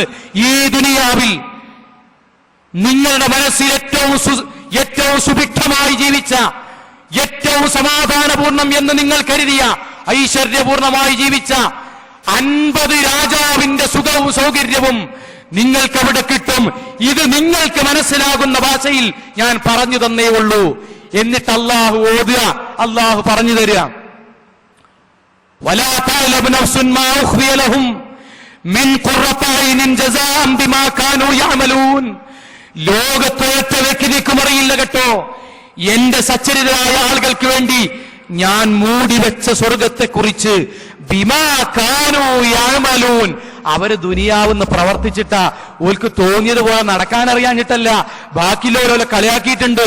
അനക്ക് കച്ചവടം ചെയ്യാൻ അറിയാത്തൊരു പൊണ്ണൻ, 2011 ജീവിക്ക് 21-ാം നൂറ്റാണ്ട് വന്നു ജീവിക്കാൻ കഴിയാത്തൊരു ചങ്ങാതി. ഓ, ഇതെന്റെ ഹലാലും ഹറാമൊക്കെ നോക്കിയപ്പോ ഈ ദുനിയാവിൽ ജീവിക്കാൻ പറ്റുമോ? ഇതൊക്കെ ചോദിച്ചപ്പോഴും അവന് ഈ സ്വർഗം മുന്നിൽ കണ്ടിട്ടാ ജീവിച്ചത്. അതുകൊണ്ട് അല്ലാഹു പറയാ, അതിനെക്കുറിച്ച് ലോകത്തൊരാൾക്കും അറിയില്ല. എന്റെ സച്ചരിതരായ ആളുകൾക്ക് വേണ്ടി ഞാൻ തയ്യാറാക്കി വെച്ചിട്ടുണ്ട്. ഇതുവരെ ഒരു കണ്ണും കണ്ടിട്ടില്ലാത്ത, ഇതുവരെ ഒരു ചെവിയും കേട്ടിട്ടില്ലാത്ത, ഒരു മനുഷ്യന്റെ ഭാവനയിലോ, ഒരു ചിത്രകാരന്റെ ക്യാൻവാസിലോ, ഒരു മനുഷ്യന്റെ ചിന്താമണ്ഡലത്തിലോ ഇതുവരെ തെളിയാത്ത അതിസുന്ദരമായിട്ടുള്ള സ്വർഗ കവാടങ്ങൾ ഞാൻ എന്റെ സച്ചരിതരായ നോമ്പുകാർക്ക് വേണ്ടി ഞാൻ തയ്യാറാക്കി വെച്ചിട്ടുണ്ട്. ആ സ്വർഗത്തിന് വേണ്ടിയിട്ടാണ് നമ്മൾ ജീവിക്കുന്നത്. ആ സ്വർഗത്തിന് വേണ്ടിയിട്ടാണ് നമ്മൾ പ്രവർത്തിക്കുന്നത്. അതുകൊണ്ട് പ്രിയപ്പെട്ടവരെ, വിശ്വാസികളെ, ഞാൻ എന്റെ വാക്കുകൾ അവസാനിപ്പിക്കുകയാണ്. നമ്മുടെ ജീവിതത്തിൽ പടച്ചതമ്പുരാൻ നൽകിയിട്ടുള്ള 60-50 വർഷം നമ്മൾ സുഭിക്ഷമായി ഈ നാട്ടിലെ താന്തോന്നികൾ ജീവിക്കുന്നത് പോലെ ഹറാമും ഹലാലും നോക്കാതെ ജീവിച്ചാൽ എത്രയാ നമുക്ക് മനസമാധാനം കിട്ടുക? നമുക്കറിയാം. 35 വയസ്സവും പരിപൂർണമായി സ്വസ്ഥത കിട്ടുമോ? ഇല്ല, കിട്ടൂല, നമുക്കറിയാം. എങ്കില് നിങ്ങളൊന്ന് ഇങ്ങനെ ആലോചിച്ച് നോക്കിൻ. പരലോകത്തെ ഒരു ദിവസം എന്ന് പറയുന്നത് അള്ളാഹ് പറഞ്ഞത് എന്താ? ഖുർആനിൽ 2 സ്ഥലത്ത് വന്നു. ഒന്ന് 1000 വർഷം, മറ്റൊന്ന് 50,000 വർഷം. നമ്മൾ മിനിമം എടുക്കുക 1000 വർഷം. ഹേയ്, നമ്മൾ കൂട്ടുക 1000 വർഷം ആയിക്കോട്ടെ. അള്ളാഹ് കരുതുക അഷറഫിനെയും ഫാത്തിമാനും വിളിക്കുക, ഇങ്ങോട്ട് വിചാരണ ചെയ്യുക. വിചാരണ ചെയ്യുമ്പോ അള്ളാഹ് പറയട്ടോ, അഷറഫെ, ഫാത്തിമ, മുഹമ്മദ്, ഷക്കീറെ, തസ്നിയെ, നിന്റെ ജീവിതത്തിലെ എല്ലാ പാപവും ഞാൻ പുറത്തുവന്നു. കുറച്ച് പാപം, അതിന്റെ പേരിൽ നീ ഇത്രയൊക്കെ ചെയ്തില്ലേ, അതിന്റെ പേരിൽ നിന്നെ ഒരു ദിവസം ഞാൻ നരകത്തിലിടാം എന്നെങ്ങാനും അള്ളാഹു തീരുമാനിച്ചിട്ടുണ്ട് എങ്കിൽ, പ്രിയപ്പെട്ടവരെ, മനസ്സിലേക്ക് ഇറക്കി വെച്ചോളൂ. അള്ളാഹ് എങ്ങാനും നമ്മുടെ ജീവിതത്തിലെ മുഴുവൻ പാപങ്ങളും പുറത്തുനിന്ന് കുറച്ച് പാപത്തിന്റെ പേരിൽ പരലോകത്ത് ഒരു ദിവസത്തെ എങ്ങാനും നമ്മളെ നരകത്തിലിടാൻ ഉദ്ദേശിച്ചിട്ടുണ്ട് എങ്കിൽ, ഈ ദുനിയാവിലെ 1000 വർഷമാണ് നരകത്തിലെ ഒരു ദിവസം എന്ന് ഹൃദയഭേദകമായിട്ട് ഗൗരവപൂർവം ഉണർത്തുകയാണ്. ഈ ദുനിയാവിൽ എത്ര ഈസാണുള്ളത്? 35 കൊല്ലം അല്ലേ? ആണ് 35 കൊല്ലം. ഈ 35 കൊല്ലം എത്ര സുഭിക്ഷമായി ജീവിച്ചാലും, 15 കൊല്ലം 60 കൊല്ലം എത്ര സുഭിക്ഷമായി ജീവിച്ചാലും, 10-40 കൊല്ലം നമുക്ക് സുഖാണെങ്കിൽ 20 കൊല്ലം കഷ്ടപ്പാടല്ലേ ആണ്. ഇനി കിട്ടാനുള്ളതോ ഖാലിദീന ഫീഹ, ഒരിക്കലും അവസാനിക്കാത്ത സ്വർഗമാണ്. നരകമാണെങ്കിലോ ഈ ഭയാനകതയാണ്, വിവരിക്കുന്നില്ല, സമയമില്ല. അതുകൊണ്ട് മഹാനായ അലി റളിയല്ലാഹു അൻഹു മരണത്തെക്കുറിച്ച് ആലോചിച്ച്, പരലോകത്തെക്കുറിച്ച് ആലോചിച്ചിട്ട് വീട്ടിൽ നിന്ന് എണീറ്റ് ഖബർസ്ഥാനിലേക്ക് പോയി. ഖബർസ്ഥാനിലേക്ക് എത്തിയിട്ട് അവിടെ വെച്ചിട്ട് ഖബറാളികളോട് ചോദിക്കുന്ന ഒരു ചോദ്യമുണ്ട്. യാ അഹ്ലൽ ഖുബൂർ മാ ഹാലുക്കും, ഖബറാളികളെ, നിങ്ങളുടെ അവസ്ഥ എന്താണ്? ഓര് കേൾക്കുന്നു കരുതിയിട്ടല്ല, ഒരാത്മകഥ നടത്തുക അല്ലെ. പെണ്ണാണാൻ പോകുമ്പോൾ കണ്ണാടിന്റെ മുന്നിൽ വെച്ചിട്ടുണ്ടല്ലോ, എന്തൊക്കെയാണ് പേര് എന്നൊക്കെ ചോദിച്ചാണ്ടൊരു പോക്ക്. അതേപോലെ മാഹാലുക്കും, എന്താ നിങ്ങളുടെ അവസ്ഥ? എന്നിട്ട് അലി റളിയല്ലാഹു അൻഹു പറയാ, നിങ്ങൾക്ക് അറിയില്ലല്ലേ, നിങ്ങൾക്ക് പറയാൻ കഴിയില്ലല്ലോ എങ്കിൽ ശരിക്ക് കേൾക്കണം വിശ്വാസി. നിങ്ങൾ പോയതിന് ശേഷം, നിങ്ങൾ മരണപ്പെട്ടതിന് ശേഷം ഈ ദുനിയാവിൽ എന്തു സംഭവിച്ചു എന്ന് ഞാൻ നിങ്ങൾക്ക് പറഞ്ഞു തരാം. ഇന്ന അസ്വാജകും ഖദ് സുവ്വിജത്. നിങ്ങൾ ദുനിയാവിന്റെ സമയത്ത് മരിക്കാന്ന് പറയുമ്പോഴേക്കും നിങ്ങളുടെ വായ പൊത്തിപ്പിടിച്ചിട്ടോ മോശമായതൊന്നും പറയരുതെന്ന് പറഞ്ഞിട്ടുള്ള നിങ്ങളുടെ ഭാര്യമാരും ഭർത്താക്കന്മാരുണ്ടല്ലോ, അവർ രണ്ടാമത് വിവാഹം കഴിച്ചു. വൈന്ന ബുയൂത്തകും ഖദ് സുകിനത്. നിങ്ങൾ ഗൾഫ് നാടുകളിൽ പോയി നിങ്ങളുടെ ജീവിതത്തിന്റെ മുക്കാൽ ഭാഗവും കത്തിപ്പൊള്ളുന്ന മണലാരണ്യങ്ങളിൽ പോയി നിങ്ങൾ ഉണ്ടാക്കിയ വീടുകളുണ്ടല്ലോ, അത് ബാക്കിയുള്ളവര് താമസം തുടങ്ങി. വൈന്ന അംവാലകും ഖദ് ഖുസിമത്. ഹറാമും ഹലാലും നോക്കാതെ നിങ്ങൾ ഉണ്ടാക്കി വെച്ചിട്ടുള്ള സമ്പാദ്യങ്ങളുണ്ടല്ലോ, അത് നിങ്ങളുടെ അനന്തരാവകാശികൾ വീതം വെച്ചു. ഇനി നിങ്ങൾക്ക് എന്താണ്? കവറിൽ കിടക്കണില്ലേ? നിങ്ങൾക്ക് എന്താണ്? നിങ്ങൾക്ക് എന്താ കിട്ടിയത്? ഈ ദുനിയാവിൽ വെച്ചിട്ട്, ഈ ദുനിയാവിൽ സക്കാത്ത് കൊടുക്കാതെ പലിശയുമായി ഇടപെട്ടിട്ട്, ദീന് നോക്കാതെ ജീവിച്ചിട്ട്, പടച്ച തമ്പുരാന്റെ വിധിവിലക്കുകൾ അനുസരിക്കാതെ ജീവിച്ചിട്ട് എന്ത് കിട്ടിയടോ? വീട് പോയില്ലേ, സമ്പാദ്യം പോയില്ലേ, ഭാര്യ പോയില്ലേ, ഭർത്താവ് പോയില്ലേ, എന്ത് കണ്ടിട്ടാണോ കിടക്കുന്നത്? ഇത് നമ്മളോടുള്ള ചോദ്യ. ദുനിയാവിൽ നമ്മളാ ജീവിക്കുന്നത്, ദുനിയാവിൽ നമ്മളാ ജീവിക്കുന്നത്. ഒരു കാര്യം, ഒരൊറ്റ സംഭവം പറഞ്ഞ് ഞാൻ നിർത്തുക, കഴിഞ്ഞിട്ടോ. ഒരു സംഭവം നമ്മൾ മനസ്സിൽ കണക്കൂട്ടോ, മനസ്സിൽ ഓർക്കുക. നമ്മുടെ മയ്യത്ത് നമ്മുടെ വീട്ടിൽ നിന്ന് ഇങ്ങനെ കൊണ്ടുപോവുക, മനസ്സിൽ ശരിക്കും ആലോചിക്കണം. മയ്യത്ത് കെട്ടിൽ ഇങ്ങനെ കൊണ്ടുപോവുക, കൊണ്ടുപോയിട്ട് കബറിൽ കൊണ്ടുപോയി വെക്കുക. വെച്ചിട്ട് നമ്മുടെ മയ്യത്ത് നമ്മളെ മകനിങ്ങനെ ഇറക്കി വെക്കുക, മകൻ ഇറക്കി വെക്കുക. ഇറക്കി വെക്കണ സമയത്ത് മകന്റെ കീശയിൽ നിന്ന് ഒരു 10 റുപ്യ നമ്മളെ മയ്യത്തിന്റെ മുകളിൽ വീണു. എന്താ മകൻ പറയാ? എന്താ പറയാ? ആ 10 റുപ്യ ഒന്ന് ഇടുക്കിട്ടോ അറിയും. അതെന്തേ കാരണം എന്നറിയോ? ഇനി വാപ്പാക്ക് അതിന്റെ ആവശ്യമല്ല. നമ്മളെ താക്കോലുകളിൽപ്പെട്ട 25 താക്കോലിൽ ഒരു താക്കോല് നമ്മളെ ശരീരത്തിന്റെ മുകളിൽ വീണു. എന്തേ മകൻ പറയട്ടോ? അതൊന്ന് ഇടുക്കിട്ടോ അറിയും. അതെന്താ അറിയോ? ഇനി വാപ്പാക്ക് ആവശ്യമില്ല, വാപ്പാന്റെത് കഴിഞ്ഞു, വാപ്പാന്റെ കഴിഞ്ഞു. ഈ മകന് വേണ്ടിയിട്ടാണ് സക്കാത്ത് പോലും കൊടുക്കാതെ 10-25 ലക്ഷവും 10,000വും നമ്മൾ ഉണ്ടാക്കിയത്. ഹറാമ് പോലും നമ്മൾ ഹറാമ് ചെയ്തിട്ട് നമ്മൾ ഉണ്ടാക്കിയ പൈസ ഈ മകന് വേണ്ടിയിട്ടാണ്, ഈ മകൾക്ക് വേണ്ടിയിട്ടാണ്, ഈ ഭാര്യക്ക് വേണ്ടിയിട്ടാണ്. ആ ഭാര്യയും ആ മക്കളും ആ ഭർത്താവും ഒരു ഉറുപ്യ പോലും നമ്മുടെ കൂടെ കൊടുത്തയക്കുന്നില്ല. ഈ ദുനിയാവിന് വേണ്ടിയിട്ടാണ് കൂട്ടരെ ഖാലിദീന ഫീഹ, ശാശ്വതമായിട്ട് ജീവിക്കുന്ന സ്വർഗലോകം നഷ്ടപ്പെടുത്തുന്നത്. അതുകൊണ്ടാണ് റസൂലുള്ളാഹി പറഞ്ഞത്, വിഡ്ഢി എന്ന് പറയുന്നവൻ വിദ്യാഭ്യാസമില്ലാത്തവനല്ല, പിന്നെയോ സ്വർഗമുണ്ട്, നരകമുണ്ട്, വിചാരണയുണ്ട്, പരലോകമുണ്ട്, ശിക്ഷ ഭയാനകമാണ് എന്നറിഞ്ഞിട്ടും ദുനിയാവിൽ സ്വർഗത്തിന് വേണ്ടി പരിശ്രമിക്കാത്തവനാണവൻ. അതിൽ പ്രിയപ്പെട്ട മുജാഹിദ് പ്രവർത്തകരെ നമ്മൾ പെടരുത്. അള്ളാഹു നമ്മെ അനുഗ്രഹിക്കുമാറാകട്ടെ. നമ്മിൽ നിന്ന് വന്നുപോയിട്ടുള്ള ചെറുതും വലുതുമായിട്ടുള്ള എല്ലാ തെറ്റുകുറ്റങ്ങളും അർഹമുർ-റാഹിമായ നാഥ നീ ഞങ്ങൾക്ക് പുറത്ത് മാപ്പാക്കി തരണമേ തമ്പുരാനെ. അള്ളാഹുവേ, രഹസ്യ ജീവിതത്തിൽ നിന്നെ ഭയക്കുന്ന യഥാർത്ഥ വിശ്വാസികളിൽ നാഥ നീ ഞങ്ങൾ ഉൾപ്പെടുത്തണമേ തമ്പുരാനെ. അല്ലാഹുവേ, ഞങ്ങളിൽ നിന്ന് മരണപ്പെട്ടു പോയിട്ടുള്ള ഉപ്പമാർ, ഉമ്മമാർ, ജ്യേഷ്ഠാനുജന്മാർ, സഹോദരീ സഹോദരന്മാർ, നേതാക്കന്മാർ, ഞങ്ങളുടെ പ്രസ്ഥാനത്തിൽ ഇതുവരെ നയിച്ചിട്ടുള്ള ഞങ്ങളുടെ കാരവന്മാർ, ഞങ്ങളുടെ സഹോദരന്മാർ, നാഥ നീ അവരുടെ കബറിടം നീ വിശാലമാക്കി കൊടുക്കുകയും അവരെയും ഞങ്ങളെയും നീ ജന്നാത്തുൽ ഫിർദൗസിൽ ഒരുമിച്ച് കൂട്ടുകയും ചെയ്യണമേ തമ്പുരാനെ. അല്ലാഹുവേ, ഞങ്ങളുടെ കുടുംബത്തെ നീ കൺകുളിർമയുള്ള കുടുംബമാക്കി മാറ്റണമേ തമ്പുരാനെ.